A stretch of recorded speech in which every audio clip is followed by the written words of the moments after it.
मंगलाचरण।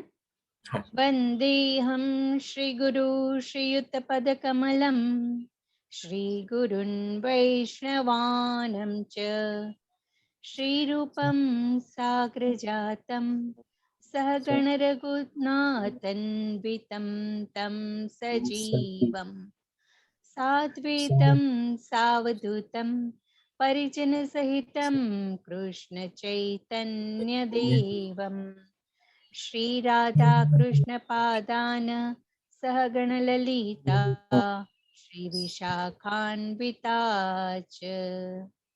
प्रणाम मंत्र। नमो विष्णुपदाय कृष्णपृष्ठाय भूतले श्रीमति भक्तिवेदान्त स्वामिन् इति नामिने। नमस्ते सरस्वती देवी गौरवाणी प्रचारिणे निर्विशेषा शून्यवादी पाश्चात्य देशतारिणे जय श्री कृष्ण चैतन्य प्रभु नित्यानंद श्री अद्वैत गदाधर श्रीवासादि गौरा भक्तवृंदा। हरे कृष्णा कृष्ण कृष्णा हरे हरे हरे राम राम राम हरे हरे। हरे हरे कृष्ण माता जी, धन्यवाद माता जी। हरे कृष्ण सर्व भक्तों ने। हरे कृष्ण। हरे कृष्ण। આજે આપણે શરૂ કરી લેવલ 2 નો શ્રીમદ ભગવદ ગીતાનો 10મો અધ્યાય, જેનું નામ છે પરમેશ્વરનું ઐશ્વર્ય.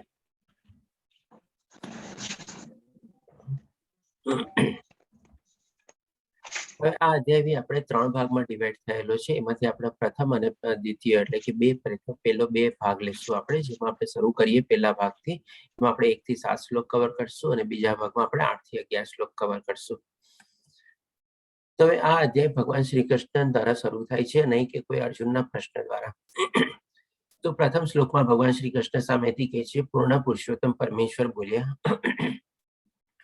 હે મહાભાવ અર્જુન, વળી સાંભળ, તું મારો પ્રિય સખા છે, તેથી હું તારા હિતાર્થે એવું જ્ઞાન પ્રદાન કરીશ કે જે મેં અગાઉ સમજાવેલા જ્ઞાનથી શ્રેષ્ઠ હશે. હવે આપણે આને છે ને 3 ભાગમાં આપણે ડિવાઈડ કરીએ આ શ્લોકને બી. જેમ કે સૌ પ્રથમ ભગવાન શ્રી કૃષ્ણ શું કહે છે કે હે મહાભાવ અર્જુન, વળી સાંભળ. એટલે કે શું છે કે સાંભળવાની બી છે ને અલગ અલગ પ્રક્રિયા હોય છે. આજે આપણે હું લગભગ 4 પ્રક્રિયા કઈ સાંભળવાની કે આપણે કેવી રીતે સાંભળી શકીએ. કોઈ પણ ચીજ આપણે જ્યારે શ્રવણ કરતા હોઈએ અથવા સાંભળવાની પ્રક્રિયાને આપણે એટેન્ડ કરતા હોઈએ, તેમાં કેવી રીતે આપણે પ્રવૃત્ત થઈને આપણે અલગ અલગ પ્રક્રિયા દ્વારા આપણે કેવું સાંભળીએ છીએ એ પણ સામેવાળાને ખબર પડી જાય કે ભાઈ આ વક્તા જે છે, આ શ્રોતા જે છે, એ મને કેવી રીતે ધ્યાનથી સાંભળે છે કે નથી સાંભળતો, અથવા તો કેવી રીતે સાંભળે છે. તો સૌ પ્રથમ આપણે કહીએ કે ભાઈ એક સાંભળવાની પ્રક્રિયા હોય છે જેને કહેવાય છે આપણે એટેન્ટિવ લર્નિંગ, એટલે કે ધ્યાનપૂર્વક સાંભળવું. જેમ આપણે અત્યારે બધા ક્લાસમાં અત્યારે જોડાયેલા છીએ, તો આપણે કંઈક ને કંઈક આપણે આધ્યાત્મિક જ્ઞાન લેવા માટે જોડાયેલા છે. તો ડેફિનેટલી આપણે આપણો જે અમૂલ્ય સમય આપણે આપીએ છીએ આમાં, તો આપણે પણ ધ્યાનથી સાંભળવાની આપણે કોશિશ કરીએ છીએ અને એવી રીતે આપણે એમાં પ્રવૃત્ત થઈએ છીએ. તો આને કહેવાય આપણે કે ભાઈ ધ્યાનથી સાંભળવાની ટેકનિક આપણે, એટલે કે એટેન્ટિવ લિસનિંગ. હવે બાકીની જે 3 ટેકનિક છે ને એ આપણે થોડીક વધારે સરસ રીતે જાણવી જોઈએ, કારણ કે ધ્યાનથી સાંભળવું તો બહુ કોમન ચીજ છે. ચાલો બરાબર છે, આપણે સરસ મજાનું નોટ, પેન, કાગળ, પેન્સિલ લઈને બેસી ગયા, ધ્યાનથી સાંભળતા ગયા, જે ચીજ આપણને સાંભળવાની જરૂરી લાગી આપણે નોટ કરતા ગયા, જે ચીજ અગત્યની લાગી આપણે થોડું ઘણું યાદ બી કરતા ગયા, અને થોડું ઘણું ચીજ આપણે જે આચરણ કરતા હોય એની સાથે આપણે કનેક્ટ બી કરતા રહ્યા. તો આ બધી થઈ ગઈ આપણે ધ્યાનથી સાંભળવાની પ્રક્રિયા આપણે. હવે પછી એક આવે છે આપણે કે ભાઈ એમ્પેથેટિક લિસનિંગ, એટલે કે ઇમોશનલ લિસનિંગ, એટલે કે લાગણીપૂર્વક લિસનિંગ, એટલે કે કોઈ પણ ચીજને આપણે કેવી રીતે લાગણીપૂર્વક સાંભળવું જોઈએ. હવે આમાં છે ને આપણે કોઈ એકવાર જોજો કે આપણે ક્યારેક આપણા કોઈ સગા સંબંધી કે બહુ નીચે નજીકના જે આપણા હોય ઓળખીતાને, એ લોકો ઘણીવાર આપણી સાથે ઘણું સરસ મજાનું પોતાનું શેરિંગ કરતા હોય અને લાગણી ભાવપૂર્વક શેર કરતું હોય. તો આમાં આપણે કેવી રીતે એને લિસનિંગ કરવાનું છે કે ભાઈ એનો માની લો કોઈ જીવનનો પોતાનો પ્રસંગ આપણી સામે વર્ણવતો હોય, સુખદ પ્રસંગ બી અથવા દુઃખદ પ્રસંગ કોઈ બી હોય, તો આપણે પણ છે ને એવી ટાઈપની એની સામે લાગણી આપણે પ્રવૃત્ત કરવાની. કે માની લો કોકને આપણે સાંભળતા સાંભળતા આપણે બહુ આશ્ચર્યચકિત હોય, બહુ ખુશીનું એવું હોય, અચ્છા તે એમ કર્યું, અચ્છા તે આમ કર્યું, અચ્છા તે એવી રીતે એમ કર્યું, એવી ટાઈપના આપણે લાગણીના એવા ઉદ્ગાર આપણે એને સંબોધવા જોઈએ કે જેથી કરીને એને પણ લાગે કે હા મારી લાગણી સાથે સામેવાળા માણસની પણ લાગણી એવી જોડાયેલી છે અને એ રીતે મને એ સાંભળે છે.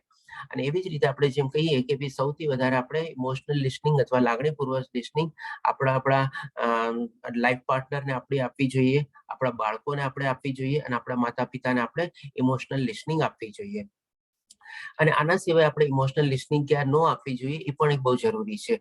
જેમ કે આપણે કોઈક આપણે ઓફિસના કલીગ કે કોઈક હોય અને એમાં પણ જો આપણે આ ઓપોઝિટ સેક્સના આપણે હોય, વિજાતી આપણે સંબંધ હોય, તો એને સામે નોર્મલી જો આપણે એવી ટાઈપની ઇમોશનલ લિસનિંગ ન આપીએ ને તો આપણે ઘણા ખરા એવા પ્રોબ્લેમથી છે ને આપણે આગળ બચી જઈએ.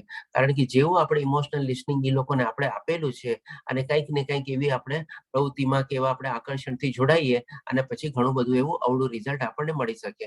પણ ડેફિનેટલી આપણા મા બાપ સાથે, આપણા સંતાન સાથે અને આપણા લાઈફ પાર્ટનર સાથે આપણે એને ઇમોશનલ લિસનિંગ અથવા એમ્પેથેટિક લિસનિંગ અથવા લાગણીપૂર્વક લિસનિંગથી આપણે એને સાંભળવું જોઈએ. કારણ કે સાંભળવું જ છે ને એ લોકો માટે ઘણી વાર પર્યાપ્ત હોય છે.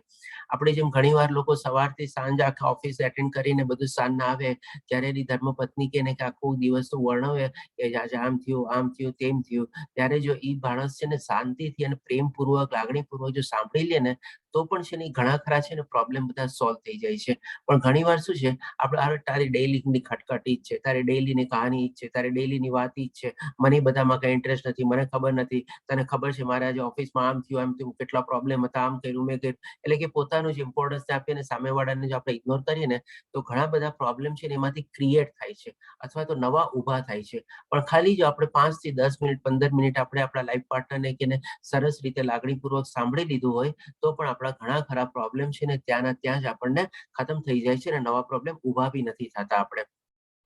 અને તેવી જ રીતે આપણા બાળકો પ્રત્યે બી છે. પણ નોર્મલી આપણે શું કરીએ છીએ, આપણે આપણા બાળકો પ્રત્યે બી શું છે આપણે ત્રીજી ટાઈપની લિસનિંગ આપણે આપીએ છીએ. શું છે તો કે ભાઈ આપણે ઇગ્નોર્ડ લિસનિંગ, એટલે કે આપણે એને ગણકારીએ નહીં એવી રીતે. જેમ કે આપણે ઓફિસથી કે ક્યાંયથી આવ્યા હોય, આપણને આપણું બાળક આવે, પપ્પા આમ થયું કે આવી રીતે આમ થયું, આપણે તરત કે બેટા પછી કે છે ને મને હમણાં ટાઈમ નથી, હમણાં બહુ થાકેલો છે, મને આમ કરવું છે એમ કરવું છે. એટલે આપણે શું કર્યું ને ઇગ્નોર કર્યો, આપણે એને એવોઇડ કર્યો, આપણે એને થોડુંક આમ જતો કર્યો, એવી રીતે થોડુંક દૂર હટાવ્યો.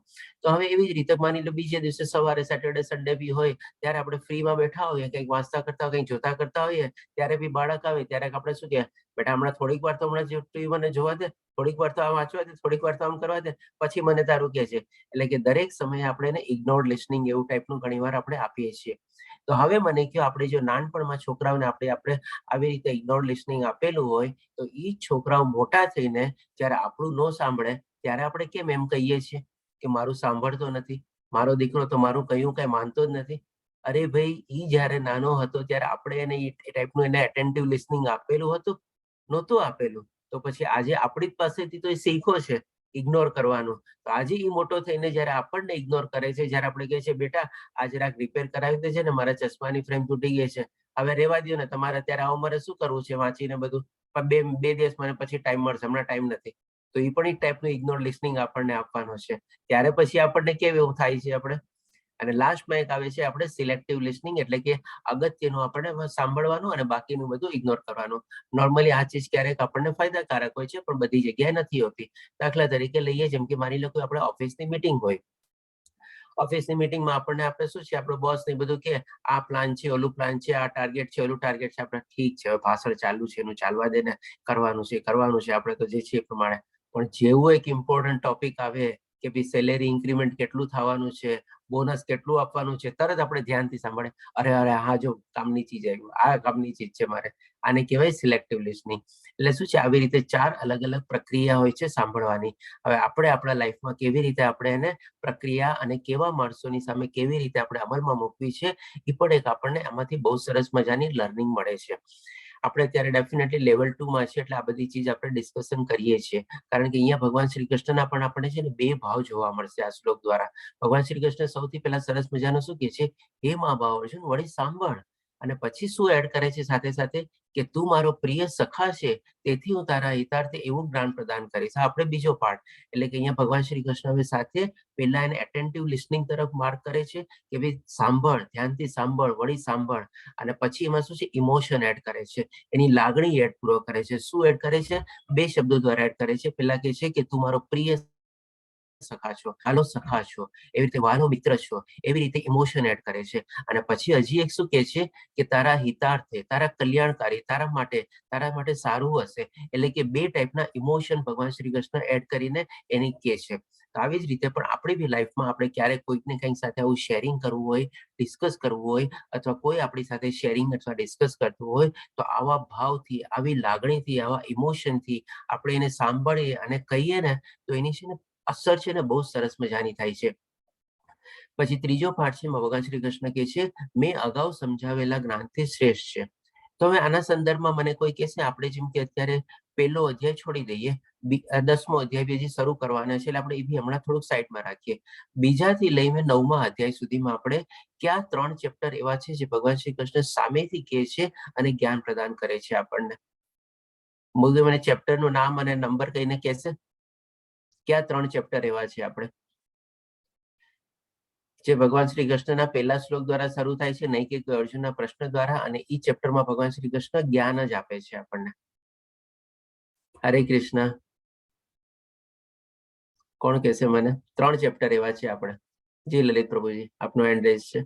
પ્રભુજી અધ્યાય 4, હમ 7 અને 9 મારા એમ. ધન્યવાદ પ્રભુજી. હવે નામ બી બોલો, બહુ ખુશી થશે. હા 4 હા, અધ્યાય 4 છે. માતાજીનો હેન્ડ, ચાલો હવે રશ્મિ માતાજીનો હેન્ડ રેઝ છે, એ કહેશે આપણને. ઓકે, બધાને આપણે લાવો આપી. જી રશ્મિ માતાજી બોલી શકો છો. અધ્યાય મારા ખ્યાલ પ્રમાણે, હરે કૃષ્ણ પ્રભુજી, મારા ખ્યાલ પ્રમાણે અધ્યાય 2 છે ગીતાનો સાર. પછી અધ્યાય 3 કર્મયોગ આવશે. 9મો પરમ ગુહ્ય જ્ઞાન. ધન્યવાદ માતાજી. મેં આપને સ્પેસિફિકલી કીધું કે આપણે શું છે ભગવાન શ્રી કૃષ્ણના દ્વારા શરૂ થાય છે, નહીં કે કોઈ પ્રશ્ન દ્વારા, અને 3 અધ્યાય સ્પેસિફિકલી ભગવાન શ્રી કૃષ્ણ સામેથી જ્ઞાન પ્રદાન કરે છે. આપે જે કીધું એ પણ બરાબર છે, પણ એમાં શું છે અર્જુનના પ્રશ્નોના પહેલા અધ્યાયમાં જવાબ હતા, એના પ્રશ્નોના રૂપે ભગવાન શ્રી કૃષ્ણ બીજા અધ્યાયમાં આપણને જ્ઞાન પ્રદાન કરે છે. ભગવાન શ્રી કૃષ્ણના દ્વારા એ અધ્યાય શરૂ નથી થતો. તો જે 3 અધ્યાય સ્પેસિફિકલી છે જે ભગવાન શ્રી કૃષ્ણ દ્વારા શરૂ થાય છે, અને એનું નામ જ એ પ્રમાણે પણ આપેલું છે. તો જેમ પ્રમાણે લલિત પ્રભુજીએ કીધું એ છે આપણે 4થો અધ્યાય જેનું નામ છે જ્ઞાન યોગ, 7મો અધ્યાય છે આપણે જ્ઞાન વિજ્ઞાન યોગ, અને 9મો અધ્યાય છે આપણે રાજગુહ્ય યોગ, જેમાં ભગવાન શ્રી કૃષ્ણ કહે છે બધી વિદ્યાઓનો રાજા છે. એ રીતે આપણે લાસ્ટ વીક જ આપણે 9મો અધ્યાય કવર કર્યો. તો આ 3 અધ્યાય એવા છે કે જેમાં ભગવાન શ્રી કૃષ્ણ સામેથી કહે છે, નહીં કે કોઈ અર્જુનના પ્રશ્ન દ્વારા. 3જા અધ્યાયમાં બી અર્જુનના પ્રશ્ન હતા કર્મના વારામાં, એનો જવાબ આપે છે. 5મા અધ્યાયમાં બી ભગવાન શ્રી કૃષ્ણ અર્જુનના પ્રશ્ન હતા, એનો જવાબ રૂપે આપે છે. એટલે કે એ રીતે 3 અધ્યાય નથી આવતા. એમાં આ 4થો, 7મો અને 9મો અધ્યાય આમાં એવી રીતે કવર થાય છે કે જેમાં ભગવાન શ્રી કૃષ્ણ સામેથી કહે છે અને જ્ઞાનના રિલેટેડ જ છે. એટલા માટે હવે અહીંયા ભગવાન શ્રી કૃષ્ણ શું કહે છે કે અગાઉ સમજાવેલા જ્ઞાનથી શ્રેષ્ઠ છે. એટલે કે ભગવાન શ્રી કૃષ્ણ આપણને 4થા, 7મા અને 9મા જે આપણને રાજગુહ્ય જ્ઞાન બી આપી લીધું, એના કરતા પણ શ્રેષ્ઠ અત્યારે ભગવાન શ્રી કૃષ્ણ કહેવા જઈ રહ્યા છે. ને કેવી રીતે કહી જઈ રહ્યા છે કે ભાઈ પોતાના પ્રિય સખા છે એના હિતકારી, અને એને ધ્યાનથી સાંભળવા માટે આવી રીતે વર્ણવે છે. તો આ રીતે પહેલો શ્લોક આપણે કવર કર્યો. આ શ્લોકમાં મેં થોડો વધારે સમય લીધો, પણ આપણને શ્લોક આપણને બહુ નોર્મલ લાગે, પણ આમાંથી પણ છે ને બહુ સરસ મજાની લર્નિંગ છે આપણા માટે. 2-3 ચીજ આપણે સરસ રીતે અમે શીખ્યા આપણે, એટલા માટે મેં આપણે થોડોક સમય વધારે લીધો, તે બદલ ધન્યવાદ. હવે ભગવાન શ્રી કૃષ્ણ બીજા શ્લોકમાં કહે છે મારી ઉત્પત્તિ કે ઐશ્વર્યને ન તો દેવગણ જાણે છે અને ન તો મહર્ષિઓ જાણે છે, કારણ કે હું સર્વથા દેવો તથા મહર્ષિનો સ્ત્રોત છું. હવે આ શ્લોકને સમજવા માટે બી છે ને આપણે એક્ઝામ્પલ લઈએ, દ્રષ્ટાંત લઈએ. થોડોક ઓડ પ્રશ્ન આપને પૂછીશ, તમને લાગશે કે આપ કેતન પ્રભુજી આવો કેમ પ્રશ્ન પૂછે છે. જેમ કે આપણે કોઈ આપણા માતા પિતાના લગ્નમાં ગયા હોઈએ, ડેફિનેટલી નો જ ગયા હોઈએ તો કારણ કે આપણો ત્યારે જન્મ જ ન થયો હોય, આપણા સ્ત્રોત જ આપણા માતા પિતા છે. તો એવી જ રીતે શું છે, પણ આજકાલ બધો ટ્રેન્ડ શું થયો છે કે ભાઈ જ્યારે 25મી એનિવર્સરી હોય, 50મી એનિવર્સરી હોય, અથવા ક્યારેક 60મી એનિવર્સરી હોય, silver jubilee, golden jubilee, diamond jubilee, ત્યારે બધા લોકો પોતાની 25મી, 50મી અથવા 60મી મેરેજ એનિવર્સરી સેલિબ્રેટ કરે છે. અને એમાં પુત્ર અને એના પૌત્ર બી ક્યારેક ક્યારેક એમાં પાર્ટ લે છે. જેમ કે 60મી જો એનિવર્સરી હોય તો ક્યારેક એના પૌત્ર બી થઈ ગયા હોય. આ બધા લોકો જ્યારે સરસ મજાની એવી એનિવર્સરી સેલિબ્રેટ થતા હોય, સ્ટેજને ડેકોરેટ કરે અને એવી જ રીતે ફરીથી લગ્ન ને એવું બધું ટાઈપનું થાય. તો હવે અહીંયા છે ને આપણને આ શ્લોકમાંથી આપણે એના સંદર્ભમાં આપણે આને સમજવાની કોશિશ કરીએ. કારણ કે ભગવાન શ્રી કૃષ્ણ કહે છે કે મારી ઉત્પત્તિને કે ઐશ્વર્યને ન તો દેવગણ જાણે છે ને ન તો મહર્ષિઓ જાણે છે. જેવી રીતે આપણે લોકો આપણા પપ્પા મમ્મીના લગ્નમાં ને એમાં ન ગયા હોય એટલે આપણે લોકો તો જાણતા જ ન હોઈએ. કારણ કે હું સર્વથા દેવો તથા મહર્ષિનો આપણે બધાના સ્ત્રોત છીએ. હવે અહીંયા જે પ્રમાણે પિક્ચર આપેલું છે ને એ પ્રમાણે સમજીએ આપણે આ શ્લોકને. જેમ જ્યારે દેવકી માતાજી ગર્ભવતી હતા અને ભગવાન શ્રી કૃષ્ણ અવતરિત થવાના હતા, ત્યારે શું છે આપણે તમે અહીંયા જોઈ શકશો બધા દેવી દેવતાઓ, બધા મોટા મોટા ઋષિઓ, સંતો અને મુનિઓ છે ને બધા છે ને એમના આધ્યાત્મિક દર્શન કરવા આવતા. કારણ કે શું છે ભગવાન શ્રી કૃષ્ણ અવતરિત થવાના હતા, પ્રગટ થવાના હતા. એવી રીતે ત્યારે બધા લોકો એને જોવા આવે છે અને બધા લોકો પોતાની શુભેચ્છા આપે છે અને એ રીતે બધા રમણ કરીને સરસ મજાના દર્શન ને બધું પામે છે. તો એવી જ રીતે જેમ આપણે શું 25મી, 50મી, 60મી એનિવર્સરી સેલિબ્રેટ થતી હોય ત્યારે આપણે પણ એવો ટાઈપનો લાવો આપણે ગોઠવીએ અને એવી ટાઈપનું ઇમેજિનેશન કરીને આપણે એને સેલિબ્રેટ કરીએ છીએ. તો એ સંદર્ભમાં આપણે અહીંયા કહીએ છીએ ભગવાન શ્રી કૃષ્ણ કે બધાનો સ્ત્રોત હું જ છું, બધા દેવી દેવતાઓ અને મહર્ષિનો સ્ત્રોત છું અને એ લોકો પણ મને જાણતા નથી. હવે ત્રીજા શ્લોકમાં ભગવાન શ્રી કૃષ્ણ કહે છે મનુષ્યમાં માત્ર તે જ મોહરહિત અને સમસ્ત પાપોમાંથી મુક્ત હોય છે કે જે મને અજન્મ, અનાદિ તથા સર્વ ગ્રહ મંડળોના સ્વામી તરીકે જાણે છે. હવે આ શ્લોકમાં છે ને ભગવાન શ્રી કૃષ્ણ એક ટાઈપની 3 આપણી માટે એલિજિબિલિટી કન્ડિશન આપણને આપે છે કે જો આ 3 ચીજ આપણી પાસે હોય ને ત્યારે જાણતા હોઈએ અથવા એવી રીતે સમજતા હોઈએ અથવા એવી રીતે જ્ઞાન મેળવેલું હોઈએ ત્યારે જ છે ને આપણે આ મોહ માયાના આકર્ષણમાંથી મુક્ત થઈ શકીએ છીએ અને પછી આપણા જે પૂર્વજન્મના બધાના પાપ કર્મો જે બી હોય એમાંથી પણ આપણને ઘણી બધી રાહત મળે છે અને એમાંથી પણ મુક્ત થવાનો આપણો માર્ગ ખોલી શકે છે. તો એ 3 ચીજ ભગવાન શ્રી કૃષ્ણ શું કહે છે કે બને અજન્મા, એટલે જેમ ચોથા અધ્યાયમાં ભગવાન શ્રી કૃષ્ણ કહે છે ને કે જે મારા પ્રાગટ્ય થવાની પ્રક્રિયા, મારા દિવ્ય કર્મોની પ્રક્રિયા એ બધું જે જાણી જાય છે એ મુક્ત થઈ જાય છે. એ આપણને ભગવાન શ્રી કૃષ્ણ ચોથા અધ્યાયમાં સમજાવે છે. એટલે કે ભગવાન શ્રી કૃષ્ણ જન્મતા નથી પણ અજન્મા છે અને અનાદિ છે અને કે ઘણાથી આ કાળથી ચાલ્યા આવે છે જેની કોઈ આપણે ટાઈમ નથી કે ભાઈ ક્યારે આવ્યા, કેવી રીતે ગયા, કેવી રીતે ઉત્પન્ન થયા, એ બધું ચીજ આપણી પાસે કોઈનો ઇતિહાસ કોઈ છે નહીં. એટલે કે અનાદિકાળથી ચાલ્યા કરે છે જેમ અનાદિકાળથી સૃષ્ટિની બધું ચાલે છે એવી રીતે. અને ત્રીજી છે કે ભાઈ આપણે જેટલા ગ્રહ મંડળો છે આપણે તો ત્યારે ખાલી એક જ સોલાર સિસ્ટમને કદાચ ઓળખીએ છીએ પણ આવા જે અંતરિક્ષમાં જે છે આવા બ્રહ્માંડમાં આવા કેટલા બી ઘણા બધા ગ્રહ મંડળો હશે કે જેને હજી સાયન્સ બી ગોતી રહ્યું છે. તો એ બધા ગ્રહ મંડળોના સ્વામી તરીકે, બધા ગ્રહ મંડળોના માલિક તરીકે ભગવાન શ્રી કૃષ્ણ એક જ છે. જ્યારે આ રીતે સંપૂર્ણ જ્ઞાન આપણે બધું મેળવી લઈએ અને એવી ટાઈપની આપણે એમાં શ્રદ્ધા કેળવીએ, એવી ટાઈપની જ્યારે એમાં આસ્થા કેળવીએ અને એવી જ ટાઈપથી આપણે લોકોને સમજાવવાની કોશિશ કરીએ ત્યારે જ જઈને છે ને આપણે મોહ રહિત થઈ શકીએ છીએ અને બધા સર્વ પાપોમાંથી આપણને પણ મુક્તિ મળવાના માર્ગ આપણો ખુલી શકે છે. આ રીતે ભગવાન શ્રી કૃષ્ણ આપણને ત્રીજા શ્લોકમાં સમજાવે છે. એટલે કે આ બધું ભગવાન શ્રી કૃષ્ણ વર્ણવ્યા પહેલા આપણે જે શું જ્ઞાન પ્રદાન દેવા જઈ રહ્યા છે એની ઇમ્પોર્ટન્સ અથવા તો એની જે મહત્તા શું છે એ આપણને સમજાવે છે. પછી ચોથા અને પાંચમા શ્લોકમાં ભગવાન શ્રી કૃષ્ણ કહે છે બુદ્ધિ, જ્ઞાન, સંશય તથા મોહથી મુક્તિ. આમાં ભગવાન શ્રી કૃષ્ણ લગભગ 21 કેરેક્ટરિસ્ટિક્સ આપણા આત્માના વર્ણવશે. બુદ્ધિ, જ્ઞાન, સંશય, મોહથી મુક્તિ, ક્ષમાભાવ, સત્યતા, ઇન્દ્રિય નિગ્રહ, મનોનિગ્રહ, સુખ તથા દુઃખ, જન્મ, મૃત્યુ, ભય, અભય, અહિંસા, સમતા, તૃષ્ટિ, તપ, દાન, યશ તથા અપયશ. આ બધું મળીને જોજો 21 કાઉન્ટ થશે. આપ બી અહીંયા કાઉન્ટ કરી શકો છો. આમાં સુખ તથા દુઃખ ને બંને અલગ અલગ લીધેલા છે એટલે 21 થાય છે. પણ જો તમે કોમાના હિસાબે કાઉન્ટ કરવા જશો તો કદાચ 20 થાય. પણ જો એમાં સુખ અને દુઃખ ને તમે 2 કાઉન્ટ કરશો તો 21 કેરેક્ટરિસ્ટિક્સ આપણે થશે. એટલે કે આ બધા શું છે જીવોના બધા વિવિધ ગુણો છે. એટલે કે આપણે આત્માના બધા લક્ષણ છે. આપણે 21 કેરેક્ટરિસ્ટિક્સ અને 21 ગુણો તરીકે ભગવાન શ્રી કૃષ્ણ અહીં આપણા આત્માના લક્ષણ વર્ણવે છે અને એ પણ કહે છે સાથે સાથે મારા વડે જ ઉત્પન્ન થાય છે. એટલે કે આ બધી ચીજ જે છે એ ભગવાન શ્રી કૃષ્ણ દ્વારા જ આપણે ઉત્પન્ન થાય છે. હવે જો આ ચીજ સમજીએ આપણે 21 કેરેક્ટરિસ્ટિક્સ મારા ખ્યાલથી આમાં બધી કોમન ચીજ છે. આપણે આમાં જો કોઈને કઈ કન્ફ્યુઝન કે ડાઉટ હોય તો આપણે લઈ શકીએ છીએ અથવા છેલ્લે પ્રશ્નોત્તરીમાં બી લઈ શકશું આપણે. આમાં ખાલી આપણે થોડુંક આ ચીજને ડિફરન્સ કરી લઈએ. ઇન્દ્રિય નિગ્રહ અને મનોનિગ્રહ, આ બેમાં ફરક શું છે? આ ચીજ આપણે બી કવર કરેલી છે ત્રીજા અધ્યાયમાં. કોઈ મને આના ઉપર થોડું ઘણું કહેશે કે આ બેમાં ફરક શું, ઇન્દ્રિય નિગ્રહ અને મનોનિગ્રહમાં? હરે કૃષ્ણ.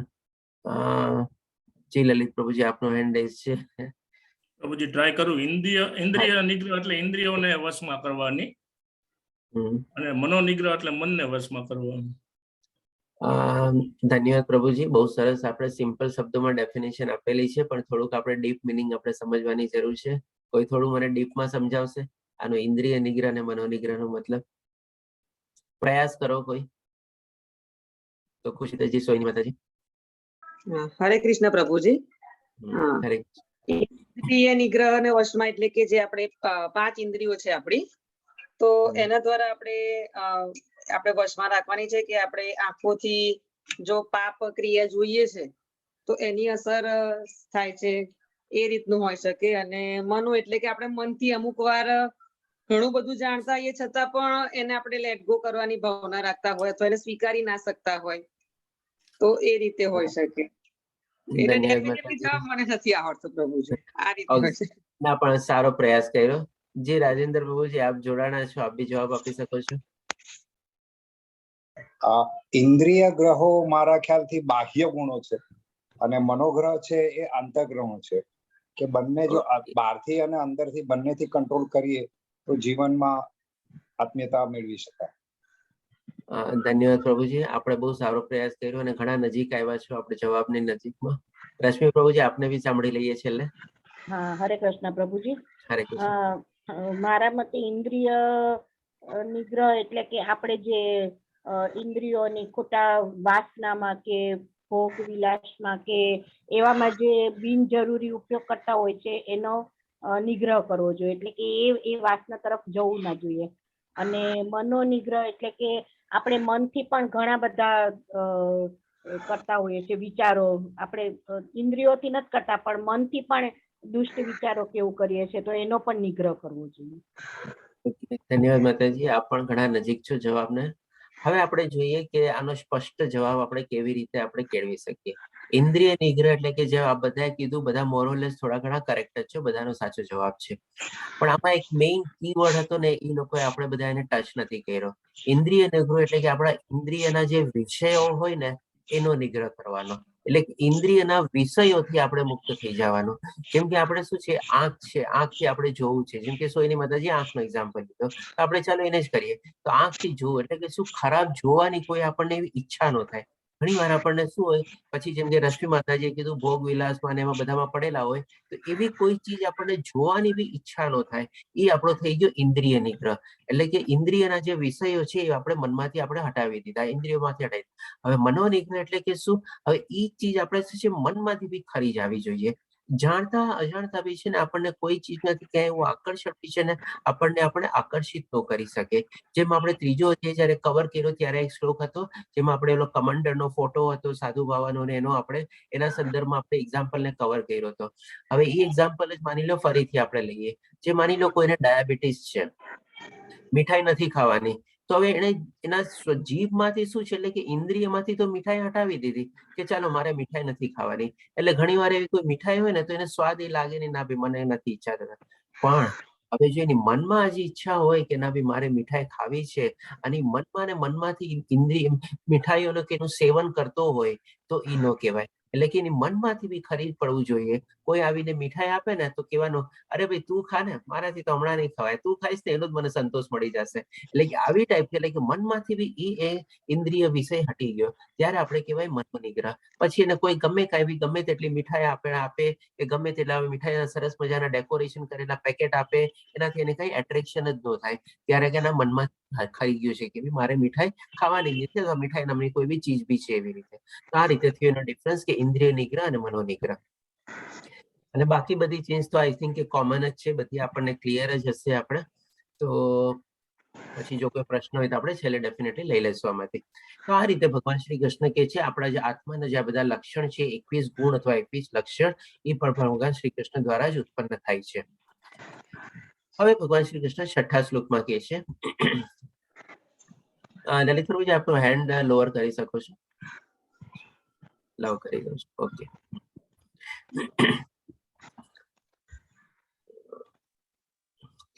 હવે છઠ્ઠા શ્લોકમાં ભગવાન શ્રી કૃષ્ણ કહે છે સપ્ત ઋષિઓ એટલે કે 7 ઋષિઓ તથા તેમની પૂર્વે 4 અન્ય મહર્ષિઓ એટલે કે એ લોકોની પહેલા 7 ઋષિઓની બી પહેલા 4 મોટા મહાઋષિઓ તેમજ બધા મનુઓ ટોટલ 14 મનુઓ છે માનવ જાતિના પૂર્વજો છે.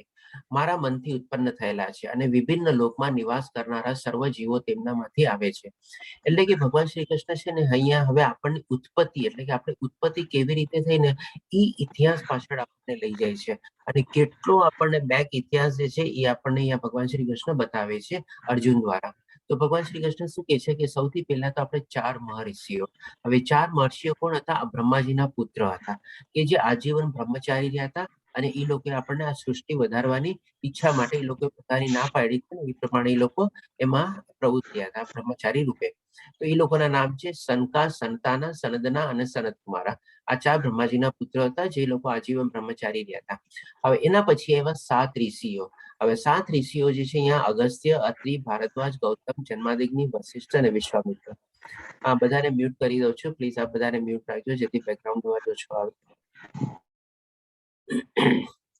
હવે આ જે 7 ઋષિઓ જે છે એ 7 ઋષિઓએ સૃષ્ટિ આગળ વધારવામાં પોતાનું યોગદાન આપેલું હતું. હવે આના પ્રમાણે છે ને આપણા બધાના ગોત્ર ડિસાઇડ થયેલા હોય છે. આપણે જોજો કે આપણા બધાને એક ગોત્ર હોય છે. આજકાલ તો હવે બધી ટ્રેન્ડ ઓછી થઈ ગઈ છે નહીં તો પેલા લગ્ન ની બધા થતા ત્યારે બધા પૂછતા કે ભાઈ આપનું ગોત્ર શું છે. એ પ્રમાણે બધા પછી એની અલગ અલગ જે સંશોધન ને બધું જે કેળવવાનું કરાવતા. આપણા બધાના જે ગોત્ર જે છે ને આ 7 માંથી જ ગોત્ર હોય આપણે. જેમ કે કોઈનું વશિષ્ઠ ગોત્ર હોય, કોઈનું ગૌતમ ગોત્ર હોય કે કાંઈ બી. અથવા જો કોઈ આના સિવાયનું બીજું ગોત્ર હોય તો હોઈ શકે આનું પેટા ગોત્ર હોઈ શકે. પણ જે મેઇન 7 ગોત્ર જે છે એ આ 7 ઋષિઓ ઉપરથી જ આવેલા છે. એટલે કે આપણા જે પૂર્વજો આપણે કહી શકીએ તો એ આ બધા 7 ઋષિઓ હતા આપણે. હવે એના પછી ભગવાન શ્રી કૃષ્ણ કહે છે કે ત્યાર પછી આપણે બધા મનુઓ જે 14 મનુઓ જે છે એ પણ આપણે નેક્સ્ટ સ્લાઇડમાં જોશું કેવી રીતે ક્યાં 14 મનુઓ છે. એટલે આજે 7 ઋષિઓ પછી બધા અલગ અલગ મનુ થયા અને એક મનુ પ્રમાણે એ લોકોનું બધાનું એક આખું જીવનકાળ દરમિયાન હોય છે જે આપણે ચોથા અધ્યાયમાં જ્યારે આપણે ટાઈમ લાઈનનું આપણે સમજાતા કે ભાઈ કેવી રીતે બ્રહ્માજીનો એક કલ્પ કેવી રીતે એના 14 મન્વંતર હોય છે અને 14 મન્વંતરનો બી આપણે ડિવિઝન ને બધું સમજાતા એવી રીતે. તો એ 14 મનુ જે અત્યારે છે ભગવાન બ્રહ્માજીનું આપણે 311.04 ટ્રિલિયન યર્સનું જીવન છે અને કહેવાય છે કે લગભગ 50 વર્ષ એમના કમ્પ્લીટ થઈ ગયા છે. એટલે કે એના 311/2 કરો એટલે કે લગભગ 156 કે 57 જેવું કંઈ જે આવે એ પ્રમાણે એ કમ્પ્લીટ થઈ ગયા છે અને અત્યારે આપણે એના એક્ઝેક્ટલી મિડલમાં એટલે કે 7મા મનુમાં આપણે જીવીએ છીએ. તો હવે એ જે 14 મનુ જે છે એ પણ આપણે જોઈ લઈએ આપણે એકવાર. તો આ જે છે આપણે 14 મનુના નામ છે અને એમાં અત્યારે જેમ કે આ 6 મનુ વીતી ગયા છે આપણે 7મા મનુમાં આપણે અત્યારે રહીએ છીએ આપણે જેનું નામ છે આપણે વૈવસ્વત. એટલે કે આપણા બધા આપણા પૂર્વજોના બધાનું ગોત્ર ભગવાન શ્રી કૃષ્ણ આપણને અહીંયા બતાવે છે. કારણ કે ભગવાન શ્રી કૃષ્ણ એ બધું મારામાંથી સ્ત્રોત નીકળેલા છે પ્રમાણે. હવે 7મા શ્લોકમાં ભગવાન શ્રી કૃષ્ણ કહે છે જે મનુષ્ય મારા આ ઐશ્વર્ય એટલે આ ઐશ્વર્ય એટલે કે શું ભગવાન શ્રી કૃષ્ણ કેટલા અનાદિકાળથી છે અને કેટલો ભગવાન શ્રી કૃષ્ણનું જે 6 ઐશ્વર્ય જે છે એ બધું જે સમજી જાય છે તથા યોગને વિશે એટલે કે ભગવાન શ્રી કૃષ્ણ આપણે કેવી રીતે પ્રાપ્ત કરી શકીએ છીએ ભગવાન શ્રી કૃષ્ણ આપણને 9મા અધ્યાયમાં બી સરસ રીતે બતાવેલું છે. કારણ કે ભગવાન શ્રી કૃષ્ણ આપણને આ અધ્યાયમાં શું કહે છે અર્જુનને બધા જ્ઞાન કરતા શ્રેષ્ઠ એટલે કે બધું જ્ઞાન થોડું થોડું ભગવાન શ્રી કૃષ્ણ ઓલરેડી આવરેલું છે બધું પહેલાના અધ્યાયોમાં. એટલે કે તથા યોગને વિશે ખરેખર દ્રઢ વિશ્વાસ ધરાવે છે આસ્થા ધરાવે છે તે મારી અન્ય ભક્તિમાં સંલગ્ન થાય છે એ વિશે લેશ માત્ર શંકા નથી.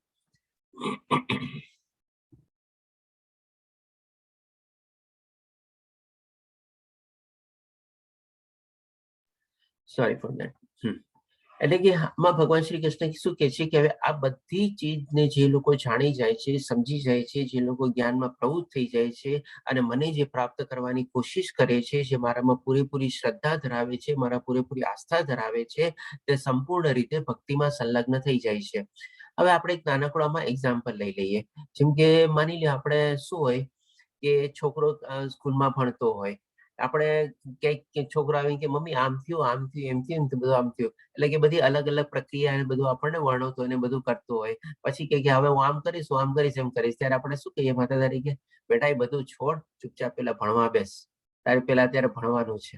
તો હવે જે માણસને આ બધું જ્ઞાન મળી ગયું એને કારણ કે આપણે શું છે માતાને બધું ખબર હોય કે આ બધું શું છે, શું ઓરડાવવાનું છે, બધું એટલું કે બરાબર ધ્યાનથી સાંભળે નહીં, થોડું ઇગ્નોર લિસનિંગ કરે. પણ શું છે કે ત્યારે બધું જેમ આપણે કીધું ને કે આપણે ઇમોશનલ લિસનિંગ આપણે એટેચમાં આપણે સાંભળી અને એને પછી આપણે એટેન્ટિવ લિસનિંગ આપવાનું છે. તો આપણે એ રીતે ત્યારે જો બાળકને આપણે કહીએ હા બેટા બધું બરાબર છે, મેં સરસ રીતે સાંભળ્યું, તે સરસ રીતે ભણ્યું, પણ બેટા અત્યારે તારા માટે વધારે ઇમ્પોર્ટન્ટ શું છે તો કે ભાઈ ભણવાનું. એટલે કે આ બધું મૂકી દે, હમણાં ભણવામાં લાગજો. એવી રીતે તમે સાંભળીને પછી જો એને વ્યક્ત કરશો તો પણ એ રીતે સરસ રીતે ભણવા લાગી જશે. એટલે કે અહીંયા ભગવાન શ્રી કૃષ્ણ પણ એ જ કહે છે આપણને કે ભાઈ મારી અનન્ય ભક્તિમાં સંલગ્ન થઈ જાય છે. કારણ કે આપણને પછી ત્યારે બધું સમજાઈ ગયું હોય છે કે ભાઈ મારે શેમાં લાગવાનું છે, મારે આ બધા મોહ માયાના આકર્ષણમાંથી મારે નીકળવાનું છે, મારે આ બધા ભોગ વિલાસની બધામાંથી મારે મુક્તિ મેળવવાની છે. અને મારા માટે અત્યારે ઇમ્પોર્ટન્ટ શું છે તો કે ભાઈ ભગવાનની ભક્તિ કરવાની, ભગવાનનું નામ કરવાનું, અને જે મારો સંકલ્પ હોય એ પ્રમાણે મારે માળા કરવાની. એટલે કે આ રીતે આપણે એમાં લાગવાનું છે. જે રીતે માતા એના બાળકને કહે છે હા બેટા એ બધું તો ઠીક છે, પણ અત્યારે તારા માટે વધારે જરૂરી શું છે તો કે ભણવાનું. એટલે કે ભણ, તારી એક્ઝામ આવવાની છે, અને આપણી બધાની બી એક્ઝામ ગમે ત્યારે આવવાની છે. જે આપણે 8મા અધ્યાયમાં સરસ રીતે જાણી ગયા હતા કે ભાઈ આપણું બધાનું મૃત્યુ ગમે તે કાળે આવવાનું છે, અને આપણે એના માટે સરસ રીતે આપણે હાજર રહેવાનું છે, અને આપણે સરસ રીતે આપણે પ્રેમપૂર્વક આપણે એને સ્વીકારવાનું છે. ગમે તે ટાઈમે આપણી એક્ઝામ આવવાની છે. તો આ રીતે આપણે એક્ઝામ માટે આપણે તો તૈયાર હોઈએ. આપણે જો આ રીતે ભક્તિમાં લાગી ગયા હોઈએ તો આપણા પણ બધા મુક્તિના દ્વાર ખોલી શકે છે. આ રીતે ભગવાન શ્રી કૃષ્ણ આપણને આ 7મા શ્લોકમાં સમજાવવાની આપણે અર્જુન દ્વારા આપણને પ્રયત્ન કરે છે. અહીંયા આપણે પહેલો વિભાગ કમ્પ્લીટ થાય છે. હવે આપણે જે છે આપણે 8 થી 11 જે છે એ ચતુશ્લોકી ગીતા કહેવાય છે. હવે આ ચતુશ્લોકી ગીતા શું કામે કહેવાય છે એ પહેલા આપણે જાણી લઈએ. આપણે ભાગવતમ જે છે એમાં ભાગવતમમાં શું છે ભગવાન શ્રી કૃષ્ણની બધી લીલાઓ આપણે વર્ણવેલી છે. હવે ભાગવતમમાં છે ને ભગવદ ગીતા આપણે એઝ ઇટ ઇઝ આપણે સંપૂર્ણ રીતે ખાલી 4 શ્લોકમાં છે ને સમરાઇઝ કરવામાં આવેલી છે. એટલા માટે આને કહેવાય છે આપણે ચતુશ્લોકી ગીતા. વેદ વ્યાસ મુનિએ ભાગવતમમાં આપણને 4 શ્લોકમાં આખી ગીતાને વર્ણવેલી છે. એટલે આપણે કહી શકીએ કે ભાઈ આપણા જે વેદો જે છે, વેદોનો સારાંશ આપણે ઉપનિષદ છે, અને ઉપનિષદનો સારાંશ આપણે એટલે કે વેદ અને ઉપનિષદ બંનેનો સારાંશ આપણે ભગવદ ગીતામાં છે, જે આપણે 700 શ્લોકમાં આવેલું છે આપણે. અને એમાંથી ભગવાન શ્રી કૃષ્ણ દ્વારા 574 શ્લોક વર્ણવેલા છે, એમાં આપણે બધું જ્ઞાનની આવી જાય છે. અને હવે જો કોઈ ગીતાનો બી સાર જો કોઈ પૂછે આપણને કે ભાઈ ક્યાં છે, તો એ ગીતાનો સાર બી આપણે શ્રીમદ ભગવદ ગીતાનો સાર બી 4 શ્લોકમાં જેને ચતુશ્લોકી ગીતા કહેવાય છે એ ભાગવતમાં વેદ વ્યાસ મુનિએ વર્ણવેલો છે. અને ભગવાન શ્રી કૃષ્ણના શબ્દો રીતે જ વર્ણવેલો છે. એવું નથી કે વેદ વ્યાસ મુનિએ પોતાનું ટાંકેલું છે અથવા પોતાનું અંકેલું છે. એમાં એમને એ રીતે સાક્ષાત્કાર થયેલો અને ભગવાન શ્રી કૃષ્ણના દ્વારા એમના શબ્દોમાં એ રીતે આપણને વર્ણવેલું છે. એટલે જ અહીંયા આપણને 4 શ્લોકમાં લાગશે કે ભગવાન શ્રી કૃષ્ણ પોતે જ બોલી રહ્યા છે અને પોતે જ કહી રહ્યા છે એવી રીતે. એટલે કે જોઈજો કોઈ ભગવદ ગીતામાં આપણે 696 શ્લોક હોય છે, અને કોઈ ગીતામાં 700 શ્લોક હોય છે. અને આપણે ઇસ્કોનની ભગવદ ગીતા યથાર્થ રૂપે જે ફોલો કરીએ છીએ એમાં 700 શ્લોક છે આપણે, જેમાં આ 4 શ્લોકનો બી એમાં સમાવેશ થયેલો છે આપણે. એટલે કે આ થયું આપણે થોડું ઘણું બેકગ્રાઉન્ડ જે ચતુશ્લોકી ગીતા તરીકે કહેવાય છે. આ બી આપણે જાણવું બહુ જરૂરી છે, કારણ કે ઘણી વાર આપણને લોકો એવા પૂછવા વાળા મળી જાય કે ભાઈ ઠીક છે તમને ખબર છે, કારણ કે એક્ઝામમાં હોય ને અંદરથી પ્રશ્નો આવે, એવો અંદરથી પ્રશ્ન પૂછે ઠીક છે મને ચતુશ્લોકી ગીતા કહો તો ક્યાં અધ્યાયમાં કયા શ્લોકમાં છે કહો તો એ પ્રમાણે આપણે બી એને ત્યારે જવાબ આપી શકીએ આપણે. એટલે કે 8, 9, 10, 11, 10મા અધ્યાયના આપણે આ ચતુશ્લોકી ગીતા છે. હવે આપણે આ 4 શ્લોકને બી કવર કરશું આપણે. તો 8મા શ્લોકમાં ભગવાન શ્રી કૃષ્ણ કહે છે, અને આ 4 શ્લોક આપણે ઓલરેડી અત્યારે આમાં જે આમાં સમાવેશ થયેલો છે બધી ચીજ આપણે ઓલરેડી જાણી ગયા છીએ આપણે. 8મા શ્લોકમાં ભગવાન શ્રી કૃષ્ણ દ્વારા કહે છે, હું સમસ્ત દિવ્ય તથા ભૌતિક વિશ્વનું કારણ છું. આપણે 7મા અધ્યાયમાં જાણી ગયા કે પરા અને અપરા શક્તિ દ્વારા બધું આખું ભૌતિક દુનિયાનું સર્જન થયેલું છે. દરેક વસ્તુ મારામાંથી જ ઉદ્ભવેલી છે, એમનામાંથી જ આપણે ઉદ્ભવેલી છે તો જન્મ પામેલી છે. જે કાંઈ ચર અથવા અચર, જડ અથવા ચેતન અથવા સ્થાવર અથવા જંગમ જે કાંઈ પણ ચીજ છે એ બધી એમનામાંથી જ ઉદ્ભવેલી છે. એ પણ આપણે 7મા અધ્યાયમાં સરસ રીતે સમજી ગયા. જે બુદ્ધિમાન મનુષ્યો આ સારી રીતે જાણે છે કે તેઓ મારી પ્રેમ ભક્તિમાં પરોવાય છે અને સર્વથા અંતઃકરણ મને ભજે છે. આ જ ચીજ આપણે આગલા પહેલા શ્લોકમાં 7મા શ્લોકમાં બી એ જ આપણે જોયું કે આ બધી ચીજનું જ્ઞાન જે મેળવી લે છે, બધી ચીજ લોકોમાં જ્યારે આવી બુદ્ધિ આવી જાય છે ત્યારે એને બુદ્ધિમાન કહેવાય છે. અને એ મનુષ્ય મારી પ્રેમ ભાવ ભક્તિપૂર્વકમાં સરસ રીતે પરોવાઈ જાય છે અને અંતઃકરણ રીતે મને ભજે છે અથવા મારી સરસ રીતે પૂજા કરે છે. હવે 9મા શ્લોકમાં ભગવાન શ્રી કૃષ્ણ કહે છે, એમાં ભગવાન શ્રી કૃષ્ણના જેવા શુદ્ધ ભક્તો હોય છે એના કેરેક્ટરિસ્ટિક્સ વિશે વર્ણવે છે શોર્ટમાં. મારા શુદ્ધ ભક્તોના વિચાર મારામાં નિમગ્ન હોય છે, એટલે કે હંમેશા કન્ટિન્યુઅસ ભગવાન શ્રી કૃષ્ણનું જે લોકો ચાલતા, બોલતા, ઉઠતા, બેસતા, ખાતા, પીતા, સૂતા, જે કાંઈ પણ હોય, ભગવાન શ્રી કૃષ્ણને જ કેન્દ્રમાં રાખીને એ પ્રમાણેમાં પ્રવૃત્ત થતા હોય છે. તેમના જીવન પૂર્ણપણે મારી સેવામાં સમર્પિત હોય છે અને તેઓ પરસ્પર બોધ આપી તથા મારા વિશે વાતો કરી પરમ સંતોષ તથા આનંદનો અનુભવ પામે છે, કરે છે. એટલે કે અહીંયા આપણે એક લાઈવ એક્ઝામ્પલ તરીકે બી આપણે લઈ શકીએ આપણે શ્રીલા પ્રભુપાદજીનો, આપણે જે પ્રમાણે અત્યારે ફોટોમાં વર્ણવેલો છે. એમના જીવનકાળના આખા લગભગ 50 થી વધારે વર્ષો એમણે ભગવાન શ્રી કૃષ્ણના આખી જે કૃષ્ણા કોન્શિયસનેસ મુવમેન્ટ છે એ જ ફેલાવવામાં કાઢી નાખ્યા આપણે. એટલે કે શું છે, તેઓ પરસ્પર બોધ આપે છે અને આ ચીજ પ્રક્રિયામાં કરવામાં જે લોકોને શું છે, સરસ મજાનો આનંદ અને સુખ બી મળે છે. કારણ કે ભૌતિક દુનિયામાં આપણને કોઈ જાતનું પરમાનન્ટ સુખ અને આનંદ મળતું નથી.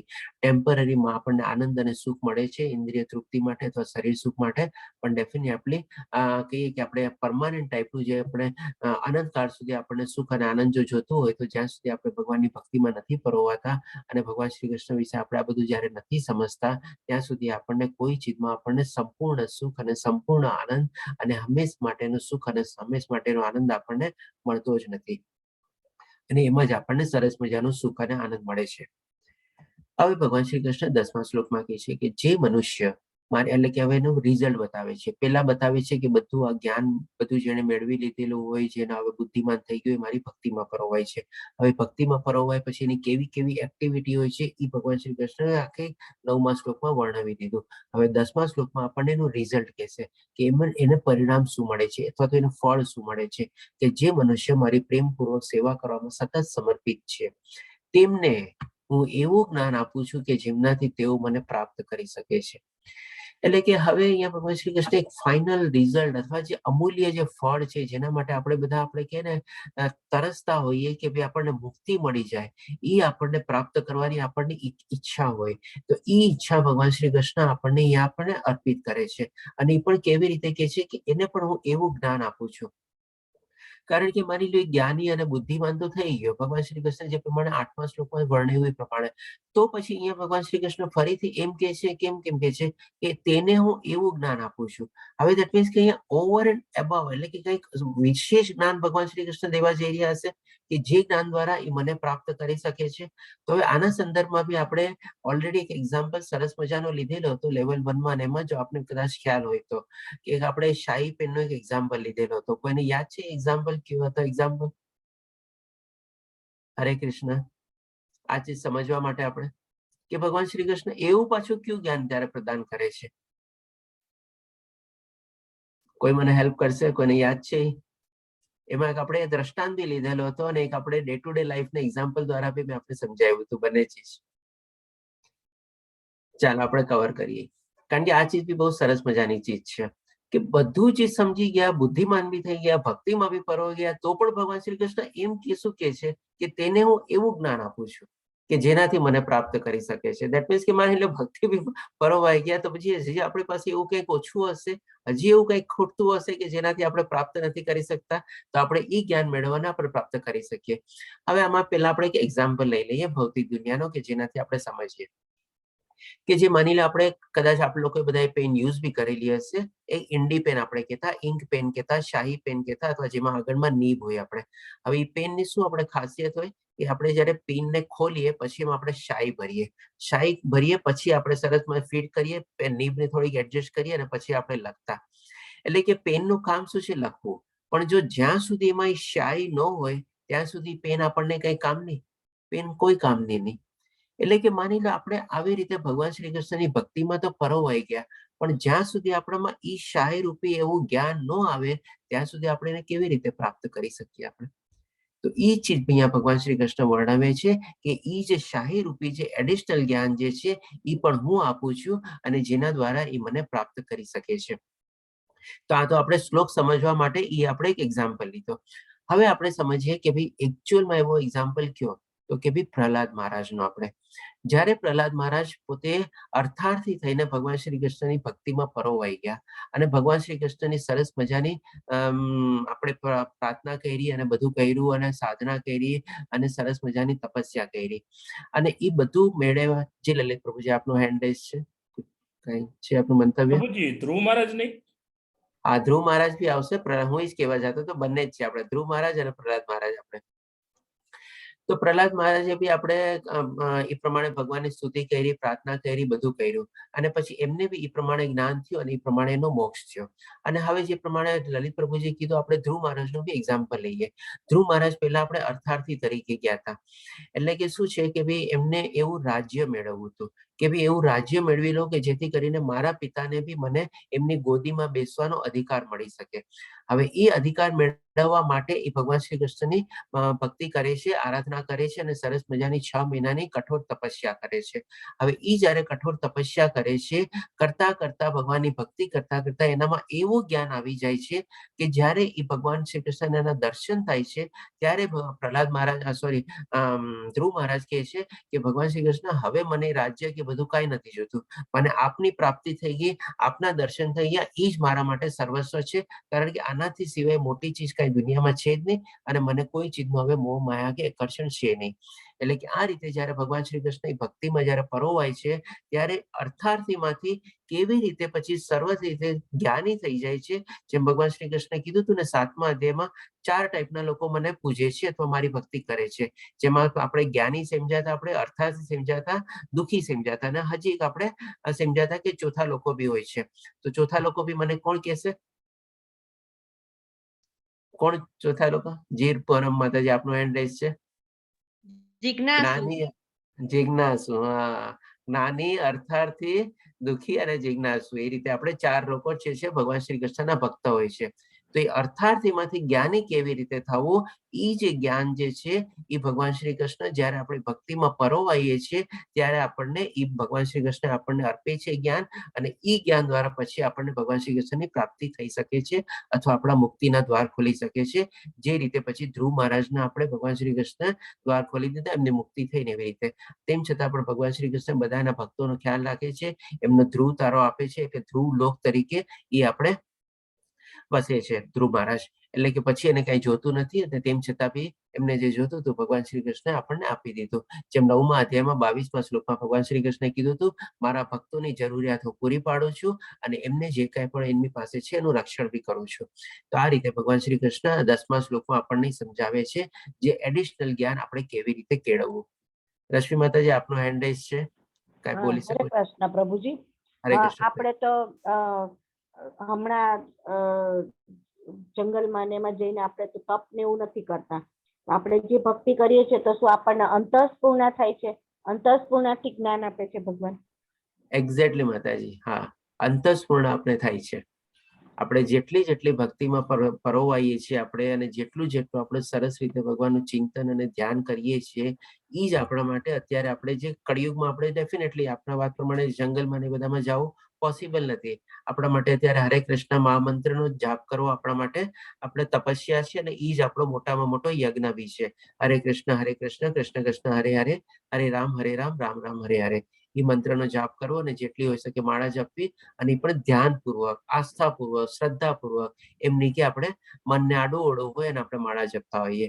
તો આવી રીતે જયારે કરતા હોઈએ તો આપણા અંદરમાં જે અંતઃસ્ફૂર્ણા થાય છે એ જ આપણને માર્ગ દોરે છે, એ જ આપણી આંગળી ચીંધે છે. જેમ અર્જુનની આંગળી ચીંધી, જેમ એની દોરવણી કરી, એવી રીતે એ પણ આપણી આંગળી ચીંધી, આંગળી પકડી, આપણી દોરવણી કરી અને આપણને મુક્તિ માર્ગ સુધી આપણને પહોંચાડે છે. આ મેઇન આખો ભાવાર્થ છે આપણે આ શ્લોકનો. ધન્યવાદ માતાજી, આપણે મને કન્ક્લુઝન સ્ટેટમેન્ટ લાવવા માટે ઘણી હેલ્પ કરી. હવે 11મો શ્લોક પણ જોઈએ કે ભગવાન શ્રી કૃષ્ણ પણ આ કેવી રીતે કરે છે. જે આપણો પ્રશ્ન હતો એ જ આવી ગયો કે ભાઈ કેવી રીતે થાય છે. તો ભક્તો ઉપર વિશેષ કૃપા કરવા માટે તેમના હૃદયોમાં નિવાસ કરનારો હું જ્ઞાન રૂપી પ્રકાશમાં દીપક વડે અજ્ઞાનજન્ય અંધકારને દૂર કરું છું.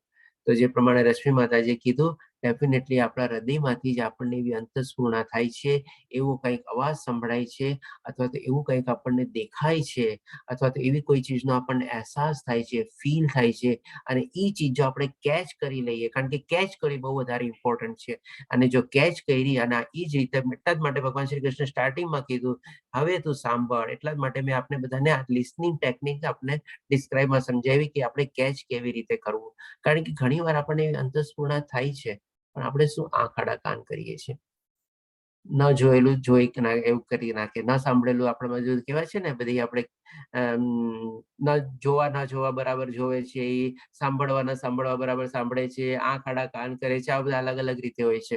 તો આવી રીતે જયારે આપણા અંદરથી જે અંતસ્ફૂર્ણા થાય છે ને, એ અંતસ્ફૂર્ણાને આપણે છે ને ધ્યાનથી સાંભળવાની, જોવાની, ફીલ કરવાની, અને એને મનમાં ઉતારવાની, અને એના ઉપર ઓર ચિંતન કરવાનું, ઓર ધ્યાન કરવાનું. તમે પર્ટિક્યુલરલી હું તમને એક સમય કહું, જેમ કે ઘણા લોકો અત્યારે જો બ્રહ્મુહૂર્તમાં ઉઠી જતા હો, તો બ્રહ્મુહૂર્તમાં ઉઠ્યા પહેલા અથવા તો એના ઉઠ્યા પહેલા છે ને 5, 10, 15 મિનિટ પહેલા છે ને ઘણી વાર આપણને આપણા કંઈક ને કંઈક એવા સ્વપ્નમાં એવું દેખાય, અથવા તો એવું કંઈક એવો અહેસાસ થાય, એવું કંઈક આપણને સંભળાય, અને એ છે ને એક ફ્રેક્શન ઓફ સેકન્ડ માટે ઘણી વાર આવે, અને પાછું ફટાક દઈને વયું બી જાય. પણ જો આપણે એમાં ત્યારે એને પકડવાની કોશિશ કરીએ અને એમાં પ્રવૃત્ત થવાની કોશિશ કરીએ ને, તો એ છે ને આપણી અંતસ્ફૂર્ણા હોય છે બધી, અને એ આપણે જો જાણીએ અને એમાં આપણે ઓર ઊંડા ઉતરવાની કોશિશ કરીએ છીએ. આ યાદ આવ્યું હતું, આજે એક કામ કરીને આખા દિવસમાં આરામથી અડધી 1 કલાક બેસીને હું એ જ ચીજને પાછી ફરીથી આખી રિપીટ કરીશ, એ જ ચીજને હું જોવાની કોશિશ કરીશ, એ જ ચીજને હું સાંભળવાની કોશિશ કરીશ, એ જ ચીજને હું ફીલ કરવાની કોશિશ કરીશ, તો મને કંઈક ને કંઈક છે ને એમાંથી તમને ઓર અંદરથી નીકળશે. જેમ આપણે ખાણ ખોદીએ ને, તો એ ખોદવાની જયારે કોશિશ કરીએ ને ત્યારે એ આપણને કેચ થાય. પછી તમને જોજો એટલું સરસ રીતે, હા આ ચીજ હતી, આમ મારે સમજવાનું હતું, આમ મને કહેવાનું એનો મિનિંગ હતો, આમ થવું જોઈએ અથવા એમ થવું જોઈએ, અથવા તો કોઈ નજીકના ભવિષ્યમાં કોઈ એવી ઇવેન્ટ થવાની હશે ને, એ પણ આપણને પહેલેથી આપણને આવું મળી જશે. હા જો આવી રીતે આમ થવાનું છે, મને લાગે છે કે આમ થશે. ત્યાર પછી જયારે એકચ્યુઅલમાં ઇવેન્ટ થશે ને, ત્યારે તમને લાગશે અરે આવું ચીજ મને કંઈક પહેલા મેં કંઈક આમ સાંભળ્યું, કંઈક જોયેલું, કેવું કંઈક લાગે છે ને, ફીલ કરેલું. ત્યારે તમને થશે કે જો આ બધી મારી અંતસ્ફૂર્ણા હતી, આને જો મેં ત્યારે સરસ રીતે જોઈ હતી, કેચ કરી લીધી હોત, તો મને આનો બધો કેટલો મોટો બેનિફિટ થઈ શકતો હોત. તો આ ચીજ છે ભગવાન શ્રી કૃષ્ણ આપણને 11મા શ્લોક દ્વારા આપણને સમજાવવાની કોશિશ કરે છે કે એના હૃદયમાં નિવાસ કરનારો હું જ્ઞાન રૂપી પ્રકાશમાં દીપક વડે અજ્ઞાનજન્ય અંધકારને દૂર કરું છું. તો અહીં આપણે બીજો વિભાગ બી કમ્પ્લીટ થાય છે, અને અહીંયા જે બધા દ્રષ્ટાંતો આપેલા છે, આ પરીક્ષિત મહારાજનો છે, આપણા દેવહૂતિ માતાનો જે છે, અને આપણે આ નૈમિષારણ્યનો ફોટો છે. એ પ્રમાણે આપણા અંતસ્ફૂર્ણાને આપણે એને કેચ કરવાની છે.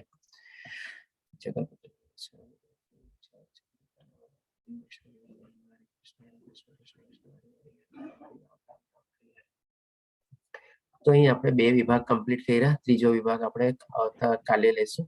તો આના સંદર્ભમાં બીજો કોઈ પ્રશ્ન હોય તો લઈ શકીએ છીએ આપણે.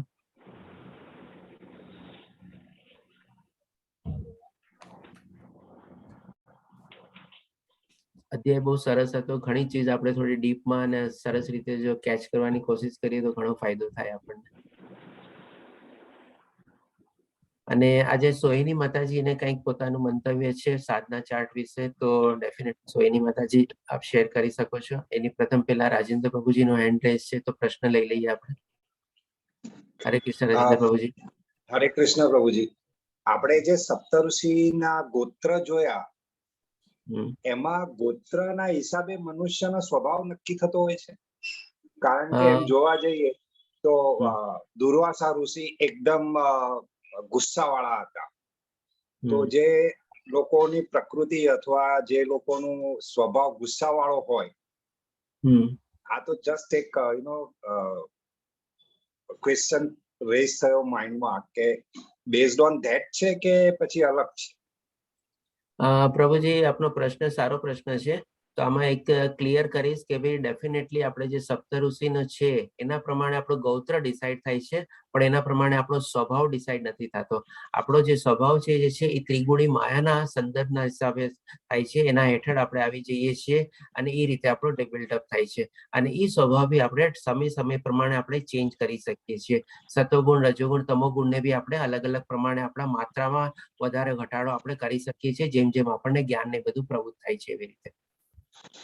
હા એ તો હરે ખ્યાલ કૃષ્ણ. આવે પ્રભુજી, પણ આ તો જસ્ટ મેં કીધું કઈ કનેક્ટ છે કે ના એવું કોઈ નહીં, એ કનેક્શન. just, કારણ કે હરે આપણે કૃષ્ણ પેલું મન અને ઇન્દ્રિયનું જોયું તો કોઈ બી ચીજ આપણે કરતા પહેલા બે વખત થાય છે. એક સૌથી પહેલા મનમાં થાય છે અને પછી ઇન્દ્રિયો દ્વારા કરીએ છીએ. તો સૌથી પહેલા જો આપણે મનને જ કંટ્રોલ કરીએ તો ઇન્દ્રિય નેક્સ્ટ સ્ટેજ આવતો જ નથી. જેમ કે આપણે રથમાં જોયું કે પેલા ઘોડા છે, પછી એના પલાણ છે, પછી સારથી છે, અને પછી જે છેલ્લે છે એ મન છે, આત્મા મારા ખ્યાલથી. તો હાજી જો મનને જ કંટ્રોલ હોય તો ઇન્દ્રિય કઈ કરી શકતું નથી. એટલે મારા બરોબર ખ્યાલથી છે. જો મનને સૌથી પહેલા આપણે વશમાં અથવા મન ઉપર કાબુ લઈએ તો બાય ડિફોલ્ટ બધું કંટ્રોલમાં આવી જાય છે. જી પ્રભુજી, એકદમ બરોબર છે આપની વાત. ખૂબ ખૂબ ધન્યવાદ. હરે કૃષ્ણ હા પ્રભુજી. હા, લીના માતાજી આપનો હેન્ડ રેઝ છે, પૂછી શકો છો. હરે કૃષ્ણ પ્રભુજી. તમે હરે હમણાં જે કૃષ્ણ. લાસ્ટ સ્લાઇડ બતાડી ને એમાં પરીક્ષિત મહારાજનું તો મને યાદ છે, મને બીજા બે દ્રષ્ટાંત યાદ નહોતા, એટલે મેં કીધું એ કયા હતા? બીજો હતો આપણે દેવહૂતિ માતાનો હતો. દેવહૂતિ માતા અને કપિલ મુનિ. એટલે કપિલ મુનિના માતા દેવહૂતિ માતા હતા, અને દેવહૂતિ માતા આપણે ઓછા શિક્ષિત હતા, પણ ખાલી શ્રવણ પ્રક્રિયાથી, એટલે કે એમના પુત્રને ગુરુ પદે સ્થાપે છે અને એમની પાસેથી જ્ઞાન મેળવે છે અને એ રીતે પોતાના મોક્ષના દ્વાર ખોલે છે. અને જે ત્રીજો હતો એ નૈમિષારણ કરીને એક જગ્યા છે જ્યાં બધા મુનિ લોકો પોતાનું આપણે ભાગવત સપ્તાહની બધું જ્ઞાન પ્રદાન કરી રહ્યા હતા. એનો હતો એ. ધન્યવાદ પ્રભુજી. Thank you. ધન્યવાદ. હરે કૃષ્ણ. રશ્મિ હરે માતાજી આપનો હેન્ડ રેઝ છે. હા, હરે કૃષ્ણ પ્રભુજી. હરે હમણાં કૃષ્ણ. પ્રભુજીએ જે ક્વેશ્ચન પૂછ્યો ને, તો એમાં એવું પણ કહી શકાય ને કે જે આપણે જે એન્વાયરમેન્ટમાં ઉછર્યા હોય અથવા તો જે ઘરમાં આપણો ઉછેર થતો હોય એના સંસ્કાર પ્રમાણે પણ આપણો સ્વભાવ ઘડાય ને. જી માતાજી, આપણે એકદમ બરોબર કીધું. અને આપણે 17મો અધ્યાય જયારે શ્રદ્ધાત્રય વિભાગ યોગ લેશું ને ત્યારે છે એમાં આપણે બહુ સરસ રીતે જાણી શકશું કે ભાઈ આપણી શ્રદ્ધા બી સાથે સાથે કેવી રીતે કેળવાય છે, આપણો સ્વભાવ બી કેવી રીતે કેળવાય છે, સતોગુણ, રજોગુણ અને તમોગુણ. આ બધી ચીજ આપણે શ્રદ્ધાત્રય વિભાગમાં 17મા અધ્યાયમાં બહુ સરસ રીતે વર્ણવેલી છે ભગવાન શ્રી કૃષ્ણએ. આમાં થોડું ઘણું મેં આપણે લેવલ 1 માં ડિસ્ક્રાઇબ કરેલું હતું, અને અત્યારે જેમ આપણે લેવલ 2 માં બી છે એમાં બી આપણે ઓર ડીપલી લેશું. તો આપની વાત પ્રમાણે બરોબર છે. આપણે કેવા સંદર્ભમાં આવીએ છીએ અને એ એક્ઝામ્પલ બી આપણે ઓલરેડી આગલા અધ્યાયમાં થોડો ઘણો લીધેલો છે. આપણે જ્યારે નવું બાળક જન્મીને ઘરે આવે છે કેવી રીતે બધા એ લોકો આપણે એના સંદર્ભમાં આવીને કોન્ટેક્ટમાં આવીને કેળવાય છે એ પ્રમાણે. ધન્યવાદ પ્રભુજી. હરે કૃષ્ણ. દીપ્તિ માતાજી આપનો હેન્ડ રેઝ છે, પૂછી શકો છો. પ્રભુજી ખાલી એ જ કહેવાનું હતું કે દુર્વાસા ઋષિ માટે એમણે પૂછ્યું રાજેન્દ્ર પ્રભુએ, પણ આપણે જે સપ્તર્ષિના 7 નામ છે એમાં દુર્વાસા મુનિ નથી. ના, દુર્વાસા મુનિનું નામ નથી. બરાબર છે એ વાત. હા, એ 7 સપ્તઋષિમાં દુર્વાસા નથી. ધન્યવાદ માતાજી, ધ્યાન દોરવા બદલ. પૂર્ણિમા માતાજી, આપ વચ્ચે કંઈક બોલતા હતા, આપનું મંતવ્ય આપ જણાવી શકો છો. આપે મને કંઈક શેરિંગ બી કરેલું છે, જો આપને પ્રોબ્લેમ ન હોય તો બધાની સાથે બી આપ શેર કરી શકો છો. હરે કૃષ્ણ પ્રભુજી. મારો પહેલો સવાલ હતો કે હમણાં જે પ્રભુજીએ પૂછ્યું તો ગોત્ર બધાને કમ્પલસરી હોય છે, પણ જ્યાં કુટુંબમાં ઘણા બધા એવા કુટુંબ છે જ્યાં ગોત્ર કોઈને ખબર નથી હોતી, એની જાણકારી લેવી હોય તો એ કેવી રીતે લઈ શકાય? આના માટે છે ને માતાજી 2 રસ્તા છે. એક તો થેન્ક્સ ટુ ટેકનોલોજી, કે ભી આપણે એવી ઘણી બધી એવી સાઇટો ને બધી જે છે કે જેમાં તમે તમારા 2, 3, 4, 5, 6 જન્મોની બધાની ડિટેલ નાખો, બાપ દાદા લોકોની ડિટેલ નાખો, ક્યાં ગામમાં રહેતા, શું સરનેમ હતી, શું ઓક્યુપેશન હતું, શું નામ હતું, શું બધી હતું, એવી તમે ડિટેલ નાખો ને તો એમાં પણ છે ને તમને બધા ફીડબેક ને બધું મળતું જાય છે. હવે આ એક્ઝામ્પલ હું તમને એટલા માટે સંદર્ભમાં આપું છું કેમ કે હું મારી લાઈફમાં એક એક્ઝામ્પલ અત્યારે અહીંયા કેનેડામાં આવીને મેં સાંભળેલો છે. મારા ઓફિસમાં એક કલીગ છે કે જેના અત્યારે પોતાના જે પાલક માતા પિતા છે એની સાથે રહે છે. એના પોતાના જે બાયોલોજીકલ પિતા કોણ છે એને ખબર નહોતી કઈ. તો એને લગભગ છે ને અહીંયા આવીને 12 વર્ષ સુધી એવા પ્રયત્ન કર્યા અને બધું કર્યું. અને એ પ્રયત્ન કર્યા પછી એનાથી આખી બધી ડિટેલ ખોદતા એને મળી કે આ મારા ઓરિજિનલ બાયોલોજીકલ પિતા છે. અને એ બાયોલોજીકલ પિતા બી એ લોકોને સાઇટમાં એ લોકો કનેક્ટ થયા અને ડિટેલ મળી અને એ પ્રમાણે એ લોકો બીજાને કોન્ટેક્ટમાં આવી શક્યા.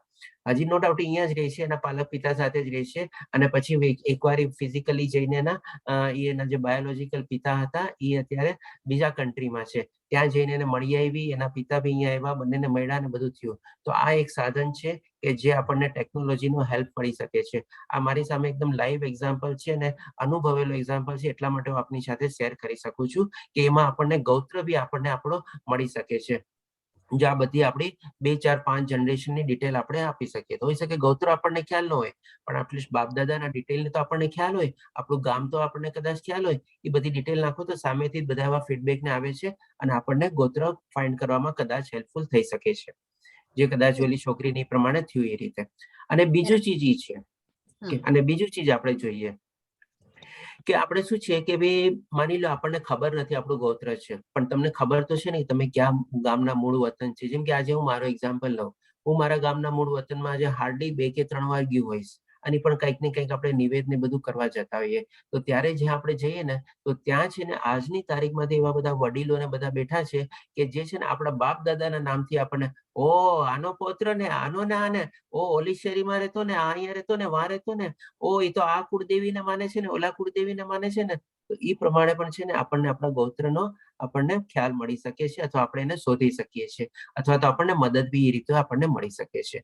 તો આ 2 ઉપાય હું જાણું છું ત્યાં સુધી છે કે જે આપણને ગોત્ર મળવામાં આપણને મદદરૂપ થઈ શકે છે. બરાબર પ્રભુજી, થેન્ક યુ હરે ઘણું સારું.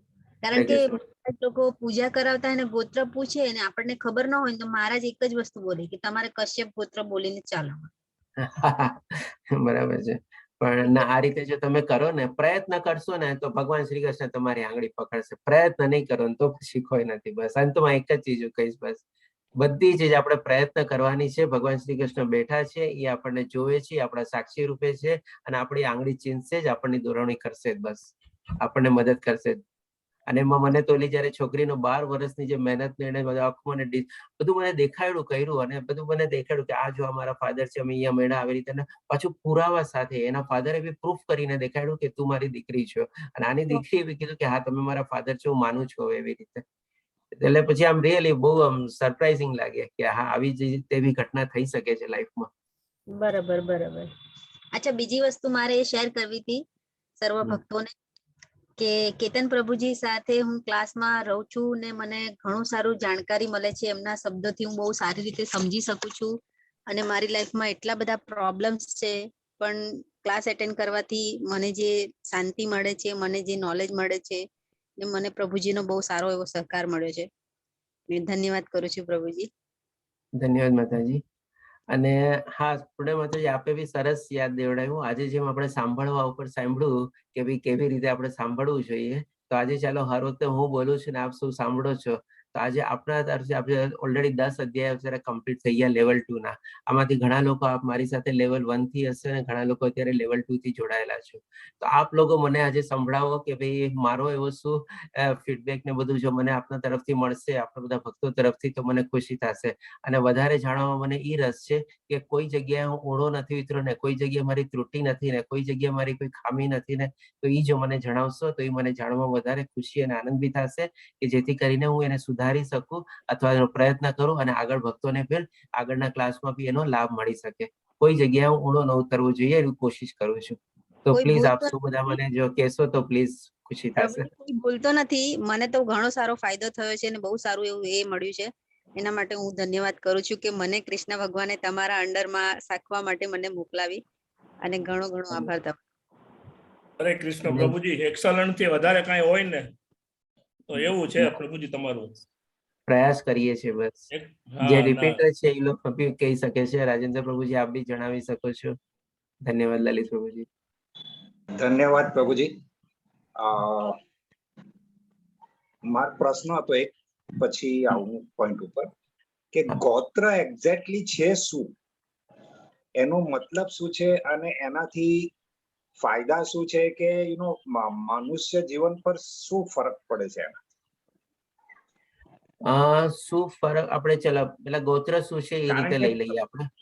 પ્રેક્ટિકલી મને હજુ સુધી ખબર નથી કે મારું ગોત્ર કયું છે. જેમ માતાજીએ કીધું કે જ્યારે કોઈ પૂજા કરતા હોય અને બ્રાહ્મણ કે ખબર ના હોય તો તમે આ ગોત્ર કરી નાખો અથવા આ ગોત્ર બોલી નાખો, પણ એનો મતલબ શું? ખબર ના હોય તો પછી કઈ ફેંકાફેંક કરીને કોઈ મતલબ નથી. બરાબર છે આપની વાત. હવે આપણે સૌથી પહેલા આપણો પ્રશ્ન જે છે 2 પાર્ટમાં આપણો ડિવાઈડ છે કે ભાઈ આપણને ફાયદો શું થાય અને આપણે ગૌત્ર શું છે એ ચીજ સમજવાની. તો ગૌત્ર શું ચીજ છે એ આપણે સમજીએ સૌથી પહેલા. તો આપણે જેમ જાણીએ છીએ કે ભાઈ પુરુષ હોય એનું જે વીર્ય હોય એ પછી આપણે જે સ્ત્રીમાં આપણે પરોવીએ ત્યારે પછી એમાં ગર્ભાધાન થાય અને આપણે ગર્ભથી આપણો જન્મ નહીં થાય. તો આપણે જે જન્મ થયેલો છે, આપણે જે 7 ઋષિઓ જે છે, એટલે કે કોનું વીર્ય, એટલે કે એનાથી આપણે ડાઉન સાઈડમાં આપીએ છીએ, આનું વીર્ય આના ગયો, આનું વીર્ય આનામાં ગયું, આનું વીર્ય આનામાં ગયું, એટલે કે આપણું છે ને આપણે કનેક્ટિંગ લિંક આપણે બાંધી શકીએ કે જેની સાથે અલ્ટિમેટલી એ વીર્ય કોની સાથે જોડાયેલું છે, તો કે ભગવાન શ્રી કૃષ્ણ સાથે. કારણ કે ભગવાન શ્રી કૃષ્ણે શું કીધું કે 4 સૌથી પહેલા ઓલા આપણે પુત્ર બ્રહ્માજીના કે જે આજીવન બ્રહ્મચારી, પછી આવે છે સપ્ત ઋષિ ઉપર, એટલે કે સપ્ત ઋષિ પણ ભગવાન શ્રી કૃષ્ણ દ્વારા છે અને એના પછી 14 મનુ, એટલે કે આપણે બેક ટુ બેક જઈએ એટલે કે ઈ આપણે વીર્ય કોના તરફથી આવેલું છે એને આપણે કનેક્ટ કરી શકીએ.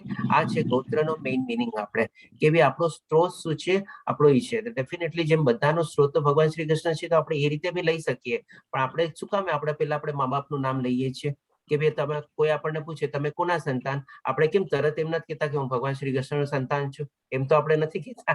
પહેલા આપણે આપણા મા બાપનું નામ લઈએ છીએ, પછી આપણે દાદાનું નામ લઈએ છીએ, એનાથી ઉપરથી આપણે જાણતા હોય તો એનું નામ લઈએ છીએ, એવી રીતે.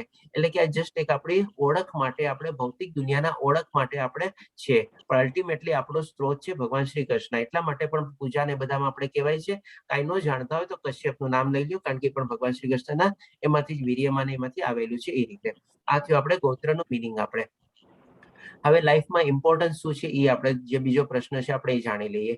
તો લાઈફમાં ઇમ્પોર્ટન્સ છે ને એક તો છે આપણી ઓળખ માટે કે ભાઈ ડેફિનેટલી આપણી ઓળખ આપણી પાસે હોવી જોઈએ કે ભાઈ આપણે ભલે આત્મા છીએ તો છે જ, પણ ભૌતિક દુનિયામાં જ્યાં સુધી આપણે રહેવાનું છે ત્યાં સુધી આપણી જે શરીરની જે ઓળખ છે ને, આપણે કેમ આપણા સર્ટિફિકેટની બધાની આપણે જાળવણી રાખીએ છીએ, કેળવણી રાખીએ છીએ. આટલી મારી ડિગ્રીઓ છે, આટલો આમ છે, મારો પાસપોર્ટ આ છે, આ મારું વિઝા છે, આ મારો પેન કાર્ડ છે, આ મારું આધાર કાર્ડ છે, એ બધું કેમ રાખીએ છીએ? તો પછી આપણે ગૌત્રનું કેમ ન રાખી શકીએ આપણે? તો આ એક ચીજ છે આપણે કે ભાઈ આપણી ઓળખ માટે, કે કારણ કે આજે એનું ઇમ્પોર્ટન્સ નો ડાઉટ બહુ ઓછું થઈ ગયું છે, પણ શું છે હજી બી આજની તારીખમાં બી ઘણી વાર શું છે એ ગોત્રને ઇમ્પોર્ટન્સ અપાય છે. અને એ ગોત્રના ઇમ્પોર્ટન્સ દ્વારા શું છે આપણે ઘણા સંબંધોને બધું બી ગોઠવાય છે. કારણ કે જો એક જ ગોત્રના કે એવું હોય તો ઘણી વાર એમ કે ના ભાઈ એ સેમ ગોત્રના નેમ છે ને, આપણા વડીલ લોકો તરત કહી દે ના ભાઈ આ છોકરાનો આ છોકરી સાથે ન થઈ શકે, કારણ કે આપણા આ ગોત્રને આવી રીતે આમ છે, કંઈક ને કંઈક કોઈ રીઝન. તો એટલા માટે આપણે, કારણ કે એનું બીજું જે રીઝન શું છે, એની પાછળનું રીઝન શું છે ખબર છે? કારણ કે એમાંથી શું છે વંશસંકર પ્રજા પેદા થઈ શકે છે. આજે જે આપણે આજે બધાને ઇગ્નોર કરેલું છે ને, એ one of the main reason આ છે. Late marriage, late pregnancy problems, પછી એમાંથી પણ ઘણી વાર આપણે મિસકેરેજ થવું, ઘણી વાર બાળકોને કંઈક ખોડખાપણ સાથે કરવું, આ બધી ચીજ આપણે કહી શકીએ ને જો સાયન્સને સાથે લિંકઅપ કરીએ ને તો પાછળનું કારણ છે ને આવું કોઈક એમાં સંતાયેલું છે અથવા છુપાયેલું છે. નો ડાઉટ એમાં કર્મ થિયોરી બી એપ્લાય થાય છે, પણ થોડે ઘણે અંશે આ ચીજ બી એનો રોલ પ્લે કરે છે. મારા ખ્યાલથી આપણી સાથે અત્યારે કદાચ એક ડોક્ટર મુકેશ પટેલ છે, જો એ આ ચીજના થોડા ઘણા જાણકાર હોય તો આમાં બી થોડી ઘણી લાઇટ ફેંકી શકે છે, if I am not mistaken. મને એટલું ડીપ જ્ઞાન નથી, પણ આ જસ્ટ મેં થોડું ઘણું જે મેળવેલું છે એના પ્રમાણે આપની સાથે શેરિંગ કરેલું કે આપણી લાઈફમાં ગોત્રનું ઇમ્પોર્ટન્સ શું છે. જી ડોક્ટર પ્રભુજી, મુકેશ પ્રભુજી, આપ મ્યુટ છો. ઇન શોર્ટ પ્રભુજી એમ મિનિંગ કરી શકાય કે આજના સાયન્સ ટેકનોલોજીના એજમાં આપણે જે ડીએનએ કહીએ છીએ ઇઝ ઇક્વલ ટુ ગોત્ર. યા એ રીતે બી આપણે લઈ શકીએ છીએ. હા સર, તમે ડીએનએ જે કહો છો ને એ રીતે સાચું છે. અને યુઝ્યુઅલી આપણે જે નજીકમાં તમે જો આપણે અમુક કમ્યુનિટીમાં નજીકમાં કરે છે ભાઈ બહેનોમાં, એમાં છે ને કન્જેનાઇટલ ડિફોર્મિટી આર મોર કોમન. આ ગોત્રનું છે ને 100% સાયન્ટિફિક રીઝન છે, નજીકના ગોત્રમાં ન કરે. જે કરીએ છીએ ને એમાં યુઝ્યુઅલી કંઈક ને કંઈક પ્રોબ્લેમ આવે છે બાળકમાં. અને સર બીજું છે ને આજકાલ લેટ મેરેજ છે ને ઘણા કરે, લાઇફસ્ટાઇલ રિલેટેડ ડિસીઝ પણ ઘણી વાર ઓલું થાય છે. વન ઓફ ધ તમે આજે રીઝન કીધા 100% સાયન્ટિફિક રીઝન છે sir. I am agree with you. ધન્યવાદ પ્રભુજી. ચાલો મને બી સાયન્ટિફિક ડોક્ટરની સ્ટેમ્પ મળી ગઈ એટલે હવે હું સાચો છું. ઓકે, ધન્યવાદ પ્રભુજી, ખૂબ ખૂબ ધન્યવાદ. હા, અને કેતન પ્રભુજીના જ્ઞાન વિશે આપણે કહીએ તો અત્યાર સુધી મેં ગીતા નાનપણથી વાંચું છું, સાંભળ્યું છે, પાંડુરંગ શાસ્ત્રી કે જે એક જ્ઞાતા ગણાતા કે ભાઈ માસ્ટર કહેવાતા, એમને બી સાંભળેલા છે, એમની સાનિધ્યમાં બી રહેલો છું. પણ કેતન પ્રભુજી એને જે એક્સપ્લેનેશન અને જે રીતના સમજાવે છે, ધેટ ઇઝ પ્રભુજીએ કીધું કે there is no other word than the excellence.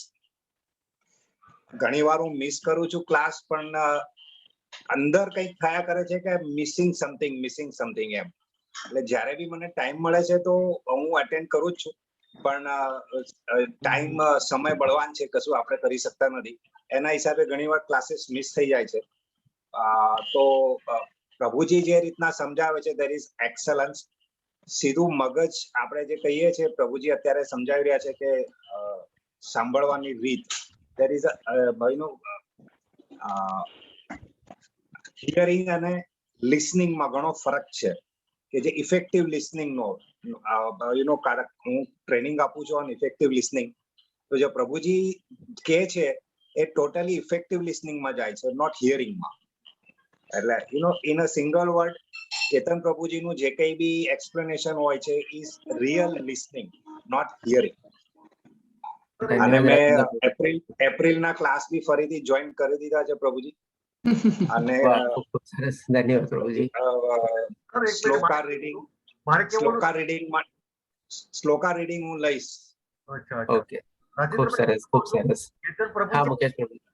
કારણ શું છે કે આપણે જે પાંડુરંગ શાસ્ત્રી તમે જે આપણે સાંભળ્યા હતા ને, ઓલ આર સાયન્ટિફિક, પણ કેતન પ્રભુજી ને આ લોકો છે બિચારે લેટેસ્ટ રિસર્ચ વાંચન કરી ને અત્યારના જે સાયન્સ છે એની સાથે રિલેટેડ કરીને કે છે ને, એટલે સીધું આપણા મગજમાં બેસી જાય. સાચી વાત. અત્યારે જે ગૌત્રની જે વાત કરી ને, એ અત્યારે મને તરત હમણાં જ કન્સેપ્ટ ક્લિયર થયો કે આપણા વડીલો કેમ આટલું ગૌત્રમાં બધું જો જુએ છે, એને સાયન્ટિફિક સમજાવ્યું. ને definitely I can now correlate with scientific with આપણું જે આપણે જે કે શાસ્ત્રો કે છે એ સામે કોરિલેટ કરી શકીએ. એના જેવું છે. વી આર સો લકી કે આપણી સાથે આવા બધા છે. કેતન પ્રભુ સીએ થઈને આપણે બધું ટાઈમ કાઢીને શીખડાય. આપણા સારા કર્મો હશે કે આપણે આવું સારું ગ્રુપ મળે છે સર. ભગવાનની કૃપા. પણ મારું થોડું નામ કરીને નોલેજ લેવાની કોશિશ કરું છું સર. પ્લીઝ ખરેખર પ્રભુજી, મારે પણ એ જ કેવું હરે છે કે કૃષ્ણ. જેમ પૂનમ માતાજીએ કીધું ને, એમ કે તમારી સાથે જોડાયા પછી મને બી એવું લાગે કે કૃષ્ણ ભગવાનની કૃપા મારા પર બી વરસી છે અને એમને મારો હાથ ઝાલ્યો છે. બસ ખરેખર દરેક પ્રભુજી. મુશ્કેલ સમયમાં તમારા શબ્દો યાદ આવે છે અને એક હિંમત બની રહેશે. હરે કૃષ્ણ પ્રભુજી. હરે કૃષ્ણ, હરે કૃષ્ણ. પહેલા તો ગીતાના તો જે બધા શ્લોકના અર્થ છે એ તો બધું સેમ જ હોય છે, પણ તમારી એક ખાસિયત એવી છે ને કે તમે નાના નાના ઉદાહરણ એટલા સરસ આપો છો ને કે પેલું જે ગળામાં શીરો ઉતરી જાય ને એવી રીતે. મને કર્મ, હું મારું ઉદાહરણ લઉં તો મને કર્મ, વિકર્મ, અકર્મ આમ જે સમજાતું જ નહોતું, પણ તમે જે ઉદાહરણ આપ્યા હતા ને, જે ગાડીમાં ને એ બધું ગાડીનું ઉદાહરણ, તો એટલું સરસ સમજાઈ ગયું છે ને કે આ જીવન હવે કદાચ એ તો નહીં જ ભૂલાય ટોપિક, કર્મ, વિકર્મ, અકર્મ. તો એટલે તમારા જે નાના નાના ઉદાહરણો છે ને એ બહુ જ સરસ હોય છે સમજવા માટેના. હરે કૃષ્ણ માતાજી. સોહિની માતાજી, આપ હવે પ્લીઝ શેર કરી શકો છો, આપણે કારણ કે ટાઈમ બી થઈ ગયો છે. હા, હરે કૃષ્ણ પ્રભુજી. હું તો મારો કૃષ્ણ પર્સનલ એક્સપિરિયન્સ શેર કરીશ કે હું જે સ્કૂલમાં જોબ કરું છું ને, મારા પ્રિન્સિપાલ વર્ષોથી સ્વાધ્યાયમાં જોડાયેલા છે. એટલે અમારા લોકોને ઘણી વાર ચર્ચા થાય કારણ કે એ લોકો પણ ગીતાનો જ પ્રચાર કરે છે, પણ થોડીક મેથડ જુદી છે. એટલે પહેલા તો એ મને કશીક વસ્તુ કહે ને તો હું એમનું એક્સપ્લેન નથી કરી શકતી, પણ જ્યારથી હવે તમારી સાથે જોડાઈશું ને તો એમની પાસે એક્સપ્લેન કરી શકું છું. હવે થોડીક અમારાથી ચર્ચા થઈ શકે છે અને એ અમુક વસ્તુ સ્વીકારી લે કે ના ભાઈ આ અમારી ભૂલ છે તમે, કારણ કે એ ઉદાહરણ મને હવે મળી રહેશે કે ભાઈ તમે જે વાત કરો છો એ સતયુગનો જમાનો ગયો, અત્યારે આ રીતે જ આપણે ભગવદ ગીતાને આપણે જીવનમાં ઉતારવાની છે. તો પ્રભુજી એ તો મને, અને મારા લીધે એ પોતે પણ ભગવદ ગીતાના ક્લાસમાં ગઈ વખતે જોઈન થયા હતા, પણ આ વખતે લેવલ 2 માં બદલાઈ ગયું છે. એ સ્પેશિયલ તમને સાંભળવા માટે એમને લેવલ 1 પૂરું કર્યું હતું કે હું લેવલ 2 માટે પ્રભુજી પાસે સાંભળું. પણ આ વખતે જોઈન થતો કે કેતન પ્રભુજી નતા, અમે તો ભાઈ હવે એ તમારું નસીબ છે.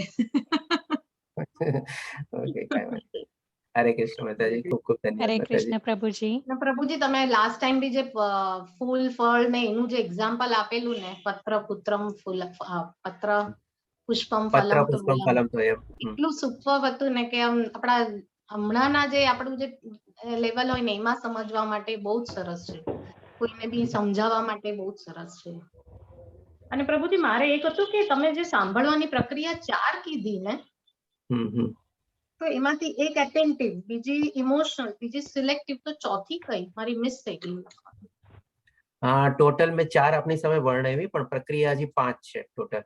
સૌ પ્રથમ આવે એટેન્ટિવ લિસનિંગ એટલે ધ્યાનપૂર્વક લિસનિંગ, પછી ઇમોશનલ અથવા એમ્પેથેટિક લિસનિંગ અથવા લાગણીપૂર્વક લિસનિંગ, ત્રીજી આપણે છે ઇગ્નોર્ડ લિસનિંગ એટલે કે આંખ આડા કાન કરવાની એવી રીતે ઇગ્નોર્ડ લિસનિંગ, અને ચોથી છે આપણે સિલેક્ટિવ લિસનિંગ. Thank you. અને 5મી ચીજ આપણા માટે એપ્લિકેબલ નથી એટલે માટે મેં ડિસ્ક્રાઇબ નથી કરી. નહીં તો હજી 5 ટાઈપ ઓફ લિસનિંગ હોય છે.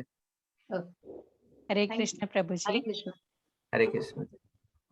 તમે જે એક્ઝામ્પલ આપો છો ને એ સૌથી બેસ્ટ છે આજના જીવનમાં, કેમ કે ગીતા તો હજારો વર્ષ જૂની છે, પણ તમારા એક્ઝામ્પલ તો એક્સલન્ટ હોય છે ડે ટુ ડે લાઈફ માટેના. અને તમે જે 5 ક આપ્યા હતા, કાયા, કામ, કાંચન, કીર્તિ, કૃષ્ણ ભગવાન, પણ અમે 6ઠ્ઠો ક કેતન પ્રભુજી હંમેશા યાદ રાખીએ છીએ. ઇન શોર્ટ એટલું જ યાદ રાખવાનું છે. હરે કૃષ્ણ. ચાલો સોહિની માતાજી, આપનો સાધના ચાર્ટ વિશે થોડું ડિસ્કશન હશું, તો મને જરા રજા આપો. આજે મારે જરા હરે કૃષ્ણ પ્રભુજી. હરે કૃષ્ણ. હરે માતાજી. હરે કૃષ્ણ પ્રભુ. મારે કેવું છે કે કો હોસ્ટમાં તમે કદાચ બીજા કોકને કર્યા લાગે છે, સેજ જોઈ લેજો ને. ના, મેં આપને જ કર્યા હતા. ઓકે, ચાલો આપને. ઓકે. હરે કૃષ્ણ ચાલો આપને પ્રભુજી. બી કરી દીધા છે હોસ્ટ. Okay okay. હરે કૃષ્ણ. હરે કૃષ્ણ પ્રભુજી. મારે કેવું એ છે કે મેં નાનીથી ગીતા વાંચતી હતી, પણ કઈ ખાલી વાંચતી હતી એવું લાગતું હતું, પણ એમ સમજ ના પડી હતી.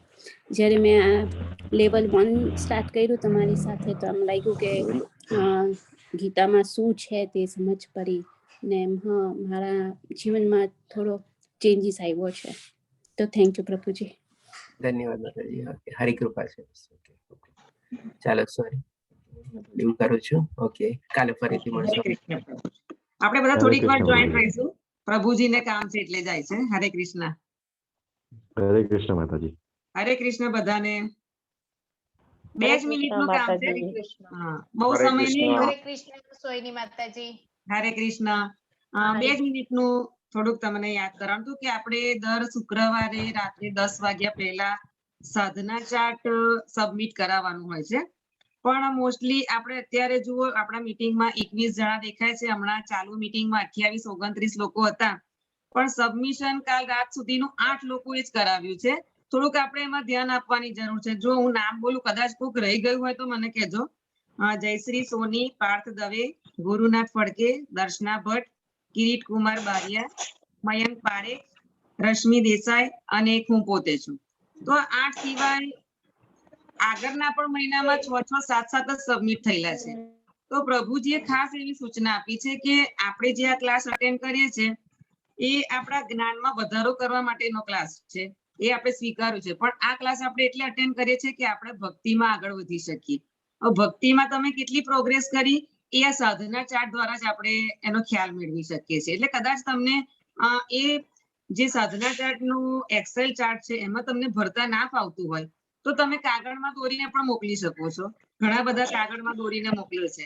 તો પ્રભુજીનો ખાસ આગ્રહ છે કે તમે શુક્રવારે 10 વાગ્યા પહેલા અચૂક સાધના ચાર્ટ જમા કરાવો. ખૂબ જ ઓછા લોકોનો સપોર્ટ છે એમાં. તો જેમ બને તેમ આપણે યાદ રાખી, આમ તો રિમાઇન્ડર હું મૂકું છું, હવેથી મારા હાથમાં આવ્યું છે. તો પ્લીઝ બધાને એટલી રિક્વેસ્ટ છે કે કશું તમને ખ્યાલ ના તો તમે ક્લાસમાં પૂછો અથવા તો ફોન કરીને પણ પૂછો. પણ એવું ના બને કે આપણે કોઈ વસ્તુ અંદર એડ જ ના કરી શકીએ. તમે અઠવાડિયામાં બધા, મને ખબર છે કે અમારા લેવલ 2 વાળા બધા કેટલી બધી માળા કરો છો, વાંચન પણ. હવે લલિત કુમાર વેદ પ્રભુજી તો જ્ઞાનના એટલા બધા ભંડાર છે. હું હમણાં 4-5 મહિનાથી જોઉં છું કે એમને એટલું બધું જ્ઞાન છે. તો આપણે ના અમે જોઈએ છે, અમને જવાબ અમે વિચારીએ પહેલા તમારી જોડે હાજર હોય છે પ્રભુજી. તો પ્લીઝ માતાજી, હું છે ને માતાજી આજે જે લેવાના હોય ને એ સવારે સાંભળી લઉં છું, એટલે થોડું યાદ રહી જાય એમ.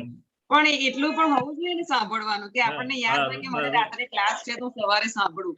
એ ગુણ જો 10મો અધ્યાય આજે હોય તો 10મો અધ્યાય સાંભળી લઉં અને વાંચી લઉં થોડો. એટલે પણ એ યાદ રહે છે. નથી આવ્યો એટલે. અને હું તો સબમિટ કર્યો જ છે. મેં મનદીપ મહેતાને કર્યો તો, પેલા દિશા માતાજીને કર્યો, એને મનદીપ મહેતાનો નંબર આપ્યો હતો. ઓકે, એટલે હવેથી એવું છે જે આપણે કે મારો નંબર હું ગ્રુપમાં મેં કદાચ મૂક્યો તો કાલે. હા, મૂક્યો છે. હા, તો હવેથી આપણે એમાં મૂકીશું, કારણ કે દિશા માતાજીને લેવલ 3 કે એવું કશું સોંપેલું છે. એટલે શુક્રવાર પહેલા 10 વાગ્યા પહેલા મને મોકલાઈ દો તો મને એમાં સિલેક્ટ કરવાની. મારે તો 10 પહેલા જ આવી જાય. માતાજી એક ક્વેશ્ચન છે મારે. હા, બોલો. અમે હમણાં નવું પણ જે આ ડોક્ટર કોશિયાનું લેવલ 2 ચાલુ થયું ને, તો એમાં પણ છે.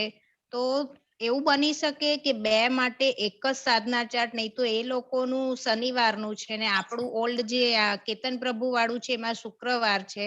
તો બહુ કન્ફ્યુઝન થાય છે કે શુક્રવારે બી અલગ મોકલવાનું, શનિવાર.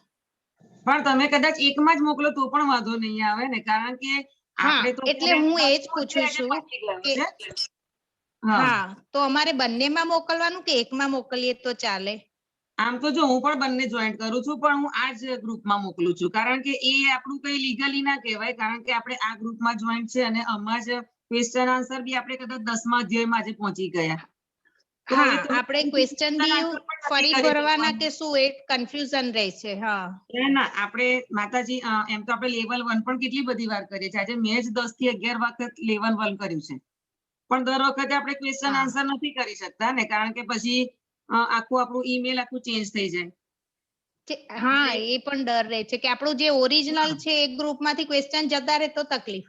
હા, એટલે તમે કોક જોઈન્ટ બધામાં થાવ કોઈ વાંધો નહીં, પણ કોક એક ગ્રુપમાં જ સબમિશન કરવા નાખો એટલે તમારા નામનો ત્યાં રેકોર્ડ રહે, કારણ કે આપણે જે ઓનલાઈનમાં તો તમે તમારું ઈમેલ ખોલશો તો તમને બતાવશે કે તમે લેવલ 1 ના ક્વેશ્ચન કરી દીધા, લેવલ 2 માં કરી દીધા છે. હા, તો પેલું એમાં પણ તમારે મિસઅન્ડરસ્ટેન્ડિંગ થશે જો તમે બધી જગ્યાએ બધું જ કરતા હશો તો. ના, એટલે જ નથી. એટલે કાલનો મને ક્વેશ્ચન થાય છે, દિશા માતાએ તમારો નંબર આપ્યો એટલે મેં કીધું ચલો આ વખતે જવા દઉં, નેક્સ્ટ ટાઈમ પૂછું છું કે શું કરવું છે આમાં. તો આપણે આ જ ગ્રુપમાં કન્ટિન્યુ રાખીશું, બરાબર ને? હા, કારણ કે એ ગ્રુપ માતાજી બન્યું એ જે ગયા વખતની બેચ પૂરી થઈ અને એ લોકોને અડધેથી જોઈન કરે તો આગળના 9 અધ્યાય એમને ખબર ના પડે, એટલે નવી બેચ ચાલુ કરશે જોઈન થાય. એટલે આપણે આપણા રિવિઝન માટે એમાં જોઈન થઈએ, હું પોતે પણ થઉં છું. હા, પણ હવે આપણે રેગ્યુલર આપણે ચાલતું હોય તો આપણે એમાં કરાવીએ તો વધારે સારું. તો તમે પેલામાં કરાવતા હોય તો તમે ત્યાંથી ફર્સ્ટ અધ્યાયથી ચાલુ કરી દેજો. બેમાંથી એક તમે આપણે આમાં આપણું ઓલરેડી 9 ચેપ્ટર પતી ગયા છે ને, એટલે આમાં જ રાખવું છે. હા, એટલે તો શું પેલું વ્યવસ્થામાં આપણને થોડું ખ્યાલ આવે, કારણ કે તમે કોક વાર અહીં કરો કોક વાર ત્યાં, એમાં તમારું પણ ખબર નહીં પડે. નહીં, આ તો કન્ટિન્યુ જ રાખવાનું છે. આમાં તો એક પણ દિવસ મિસ. પેલું તો એક્સ્ટ્રા નોલેજ કે એના માટે. હા, આપણે રિવિઝન માટે અંદર જોઈન થઈએ છીએ. રિવિઝન માટે. હા. ઓકે. તો બીજા કોઈને કોઈ? હા, હરે કૃષ્ણ માતાજી. હરે કૃષ્ણ. હા, આપણે સવારે જે 6 વાગ્યાનો જે ક્લાસ હોય છે એ કેતન પ્રભુજી જ લેતા હોય છે? હા, એ કેતન પ્રભુજી સવારનો 6 વાગ્યાનો હંમેશા લે છે. હા, એટલા માટે મેં જે આ એપ્રિલમાં ક્લાસ જોઈન થવાના છે ને, એપ્રિલમાં શરૂ થવાના છે, તો મેં એમાં 6 વાગ્યાનો ટાઈમ સિલેક્ટ કર્યો છે, કારણ કે મારે કેતન પ્રભુ સાથે જોડાવું છે. તો એ જ લે છે ને? હા, એ જ લે છે. 3-4 મહિનાથી તો હું પોતે માતાજી એપ્રિલના ક્લાસની લિંક આવી ગઈ છે? એપ્રિલના ક્લાસ માટેનું આવી ગયું? હા, જયશ્રી શેર માતાજી. કરજો ગ્રુપમાં. હું મોકલીશ. તમે જયશ્રી માતાજી ને? હા, હું મોકલીશ. આવી ઘણા બધા લોકોને જોઈન કરવું છે એપ્રિલ માટે. હા, હું મોકલીશ. આમાં પણ લિંક મોકલી દઈશું આ ગ્રુપમાં પણ આપણા. ઓકે. હા, બીજો કોઈ તમારો સાધના ચાર્ટનો પ્રશ્ન હોય તો પૂછી શકો છો. માતાજી હેલો, હરે કૃષ્ણ માતાજી. હરે કૃષ્ણ. હા માતાજી, એવું છે કે અમે કેવું છે કેતન પ્રભુમાં વચ્ચેથી જોઈન થયા છે, બરોબર ને? એટલે 1-2 અમારું રહી ગયું, એટલે અમે ક્રિશ્ચન આ વખતે એટેન્ડ કરવાના ચાલુ નહીં કર્યા. ફરી રિવિઝન રિપીટમાં આવશે તારે એટેન્ડ કરશું એવું કહે છે. હા, બરોબર છે, સાચી વાત છે. હે ને, એટલે વચ્ચેથી એટેન્ડ નહીં થાય, બરોબર? એટલે ગોલ ફરીને આવશે તારે પાછું એટેન્ડ થઈ જાય. બરોબર છે. આ તો ક્લાસ તો આપણે ગમે તેટલા જોઈન કરી શકીએ છીએ કે આપણું નોલેજ વધે, પણ પેલું સબમિશન કોઈ એકમાં રાખીએ તો આપણો રેકોર્ડ ત્યાં બોલતો રહે કે ભાઈ આ રીતનું છે, આપણને પોતાને પણ ખ્યાલ આવે. હા માતાજી, એટલા માટેની વાત છે. અને આપણે થોડાક સબમિશન બહુ ઓછા છે સાધના ચાર્ટના, એટલે મને ધર્મેશ પ્રભુજીનો ફોન આવ્યો તો કે થોડીક વાત કરજો કે બધા સાધના ચાર્ટ તો બહુ સામાન્ય વસ્તુ છે, તો એ પણ કેમ નથી કરી શકતા. એટલે ફક્ત એના માટે જ ખાસ ભાર મૂક્યો છે કે સાધના ચાર્ટ સમયસર અઠવાડિયામાં એક જ દિવસ સબમિશન છે તો કરાવો. ભલે તમે વાંચ્યું ના હોય તો કશો વાંધો નહીં, એના માર્ક્સમાં કોઈ તમને ગોલ્ડ મેડલ નથી આપવાનું. હરે કૃષ્ણ માતાજી. હરે કૃષ્ણ. મારે પૂછવું છે કે એમ તો મેં કરું છું પણ એક રૂટીનનેસ રહેતું નથી રે, એટલે પછી મેં સાધના ચાર્ટ મોકલતી નથી. મેં એમ વિચાર્યું કે રૂટીનનેસ આવે પછી મોકલું તો સારું એમ કરીને. ના માતાજી કશો વાંધો નહીં, રૂટીનનેસ ના આવે તો. ઘણીવાર મારે પણ થાય કે સન્ડે હોય તો મારે આગલી જતી રહી હોત શનિવાર રાતે તો કદાચ રવિવારે નથી થતું, પણ સાધના ચાર્ટ તો મોકલવું જ, તો જ આપણને આપણું ખબર પડશે ને કે કદાચ હું એમાંથી શીખી. મને યાદ છે 3 મહિના પહેલા હું કશું જ નથી કરતી અને મને દિશા માતાજીનો ફોન આવ્યો હતો અને એમણે મને 10 મિનિટ સુધી વાત કરી હતી સાધના ચાર્ટ માટે. કારણ કે મેં પહેલા હિન્દીમાં લેવલ 2 કર્યું હતું, જેમાં મેં કશું જ નતું કર્યું, ખાલી 2 સાંભળું પતી ગયું. એમના બાદ એમને મને 10 મિનિટ સમજાઈ અને પછી મેં ગુજરાતીમાં લેવલ 1 ફરી ચાલુ કર્યું, લેવલ 2 ફરી ચાલુ કર્યું અને એમના જ માર્ગદર્શનથી અત્યારે મેં કમ્પ્લીટ સાધના ચાર્ટ કરું છું ને એમના માર્ગદર્શનથી જ હું રેગ્યુલર હવે માળા કરું છું કે વાંચું છું. કેમ? કારણ કે આપણે સાધના ચાર્ટ ભરવા જઈએ એટલે આપણને ખબર પડે કે મેં આ અઠવાડિયામાં આટલું જ કર્યું, એટલે આપણા મનથી જે પ્રેરણા મળશે કે હવે કાલથી વધારે કરવા માંડો. એના માટે સાધના ચાર્ટ છે કે આપણે ભક્તિ યોગમાં આગળ વધી શકીએ. જ્ઞાન તો આપણે આ મીટિંગોમાં એટેન્ડ કરીને લઈ જ લઈએ છીએ માતાજી, પણ ભક્તિ આગળ કરવા શું કરીશું? એના માટે માળા, વાંચન, મંગળા આરતી એ તો મેઇન વસ્તુ છે. એટલે જેટલું તમે કરો એટલું મોકલો, કોઈ વાંધો નહીં. ભલે તમે 1 માળા કરી હોય, કોઈક દિવસ ના વંચાઈ હોય તો એમાં કોઈ તમને આમાં કોઈ છે નહીં એવું. ફક્ત આ તો આપણી પ્રગતિ આપણી જાતે જાણી શકીએ એના માટેનું એક ચાર્ટ છે. તમે પાછો ચાર્ટ મોકલી આપશો? એટલે હા, હું આજે ગ્રુપમાં ફરી મોકલી દઈશ. ઓકે, મોકલી દઈશ. થેન્ક પણ યુ. મને તો શુક્રવાર સુધીમાં મને શુક્રવારે રાતે 10 વાગ્યા પહેલા અઠવાડિયાનું ભરીને મોકલી દેજો. શુક્રવારે 10 વાગે? ઓકે. હા, શુક્રવાર 10 વાગ્યા પહેલા. 10 વાગે સવારે ને? હા, રાત્રે 10 વાગ્યા. રાત્રે. ઓકે. ઓકે. હવે કોઈને હરે ખરું? કૃષ્ણ. એટલે મેં યુએસ માં રેમ છું ને એટલે હું વિચારું કે મારે સેટરડે મોકલવું પડે ને. ઓકે. હરે કૃષ્ણ માતાજી. હરે કૃષ્ણ. હેલો. હા, આપણે બીજા કોઈ પ્રશ્ન ના હોય તો માળા કરીશું, કારણ કે ઓલરેડી 8:21 થઈ ગઈ છે. આપણે બધા માળા લઈ લઈશું આપણી.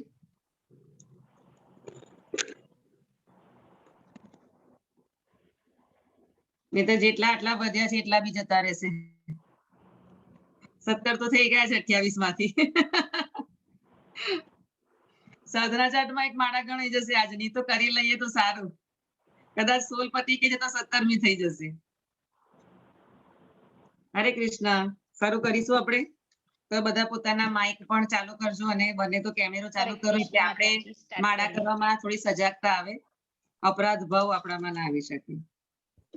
જય શ્રી કૃષ્ણ ચૈતન્ય પ્રભુ નિત્યાનંદ શ્રી અદ્વૈત ગદાધર શ્રી વાસાદિ ગૌર ભક્ત હરે કૃષ્ણ કૃષ્ણ કૃષ્ણ હરે હરે હરે રામ હરે કૃષ્ણ કૃષ્ણ કૃષ્ણ હરે હરે રામ રામ રામ હરે હરે હરે કૃષ્ણ કૃષ્ણ કૃષ્ણ હરે હરે રામ રામ હરે હરે હરે કૃષ્ણ કૃષ્ણ કૃષ્ણ હરે હરે રામ હરે હરે કૃષ્ણ હરે રામ હરે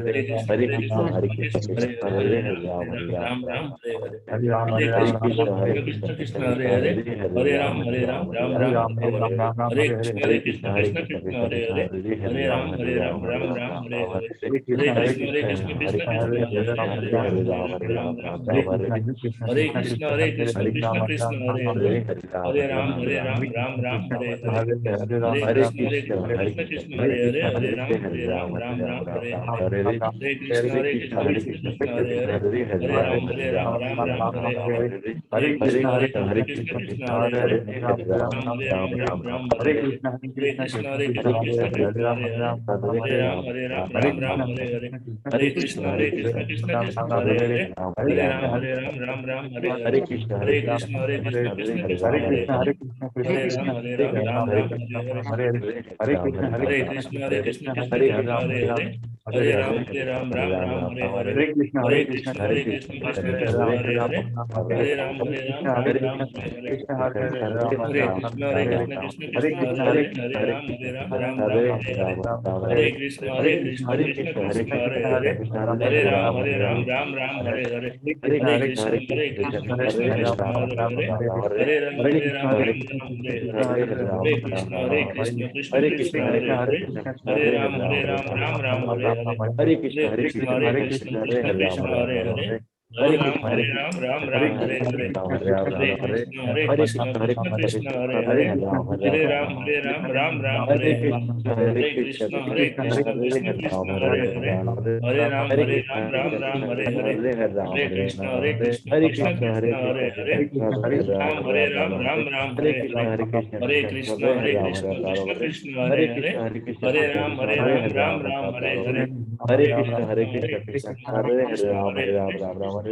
Hare Ram, Ram, Hare Hare, Hare Krishna, Krishna Krishna, Hare Hare, Hare Ram, Ram, Hare Hare, Hare Krishna, Krishna Krishna, Hare Hare, Hare Ram, Ram, Hare Hare, Hare Krishna, Krishna Krishna, Hare Hare, Hare Ram, Ram, Hare Hare, Hare Krishna, Krishna Krishna, Hare Hare, Hare Ram, Ram, Hare Hare, Hare Krishna, Krishna Krishna, Hare Hare, Hare Ram, Ram, Hare Hare, Hare Krishna, Krishna Krishna, Hare Hare, Ram, Ram, Hare Hare, Hare Krishna, Krishna Krishna, Hare Hare, Hare Ram,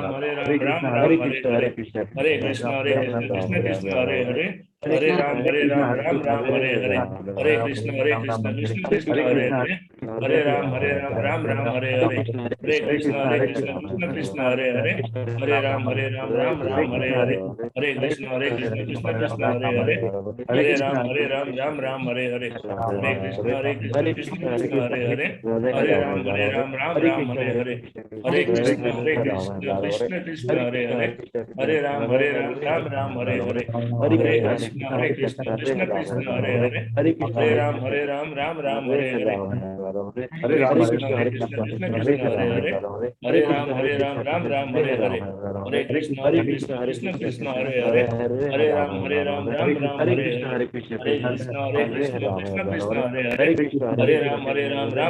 Hare, Hare Krishna, Krishna Krishna, Hare Hare, Hare Ram, Ram, Hare Hare, Hare Krishna, Krishna Krishna, Hare Hare, Hare Ram, Ram, Hare Hare, Hare Krishna, Krishna Krishna, Hare Hare, Hare Ram, Ram, Hare Hare, Hare Krishna, Krishna Krishna, Hare Hare, Hare Ram, Ram, Hare Hare, Hare Krishna, Krishna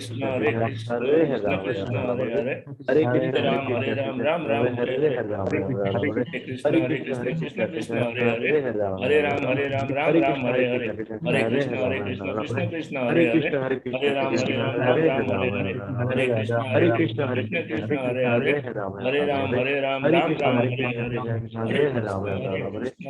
Hare Ram, Ram,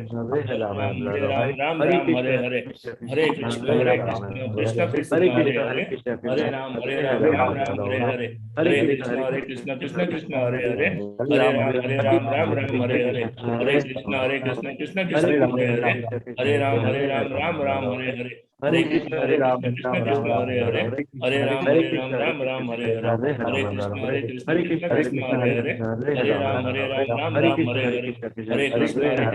Krishna Krishna, Hare Hare, Hare Ram, Ram, Hare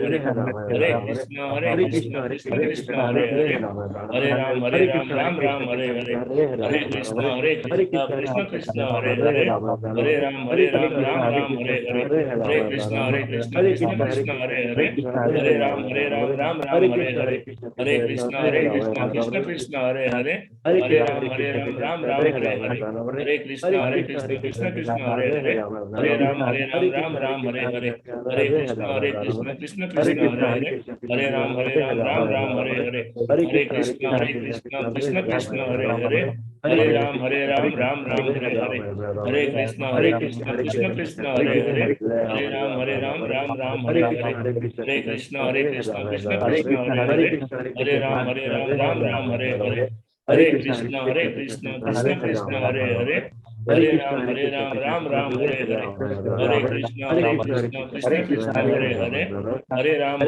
Ram Ram Hare Hare, हरे कृष्ण कृष्ण कृष्ण हरे हरे, हरे राम राम राम हरे हरे, हरे कृष्ण कृष्ण कृष्ण हरे हरे, हरे राम राम राम हरे हरे, हरे कृष्ण कृष्ण कृष्ण हरे हरे, हरे राम राम राम हरे हरे, हरे कृष्ण कृष्ण कृष्ण हरे हरे, हरे राम राम राम हरे हरे, हरे कृष्ण कृष्ण कृष्ण हरे हरे, हरे राम राम राम हरे हरे, हरे कृष्ण कृष्ण कृष्ण हरे हरे, हरे राम राम राम हरे हरे, हरे कृष्ण कृष्ण कृष्ण हरे हरे, हरे राम राम राम हरे हरे। हरे कृष्ण હરે કૃષ્ણ બધાને हरे कृष्ण माताजी, हरे कृष्ण। हरे कृष्ण। તો આપણે હવે રજા લઈએ એકબીજાની, કાલે ફરી મળીશું। હરે કૃષ્ણ। માતાજી સાધના ચાર્ટ બોલો। હરે કૃષ્ણ। हरे कृष्ण। હા બોલો પ્રભુજી, શું કહો છો? સાધના ચાર્ટ મોકલો મેં તમને। ઓકે ઓકે, લઈ લઉં, મેં જોઈ લઉં છું। હા, હરે કૃષ્ણ બધાને। हरे कृष्ण माताजी। हरे कृष्ण। કૃષ્ણ।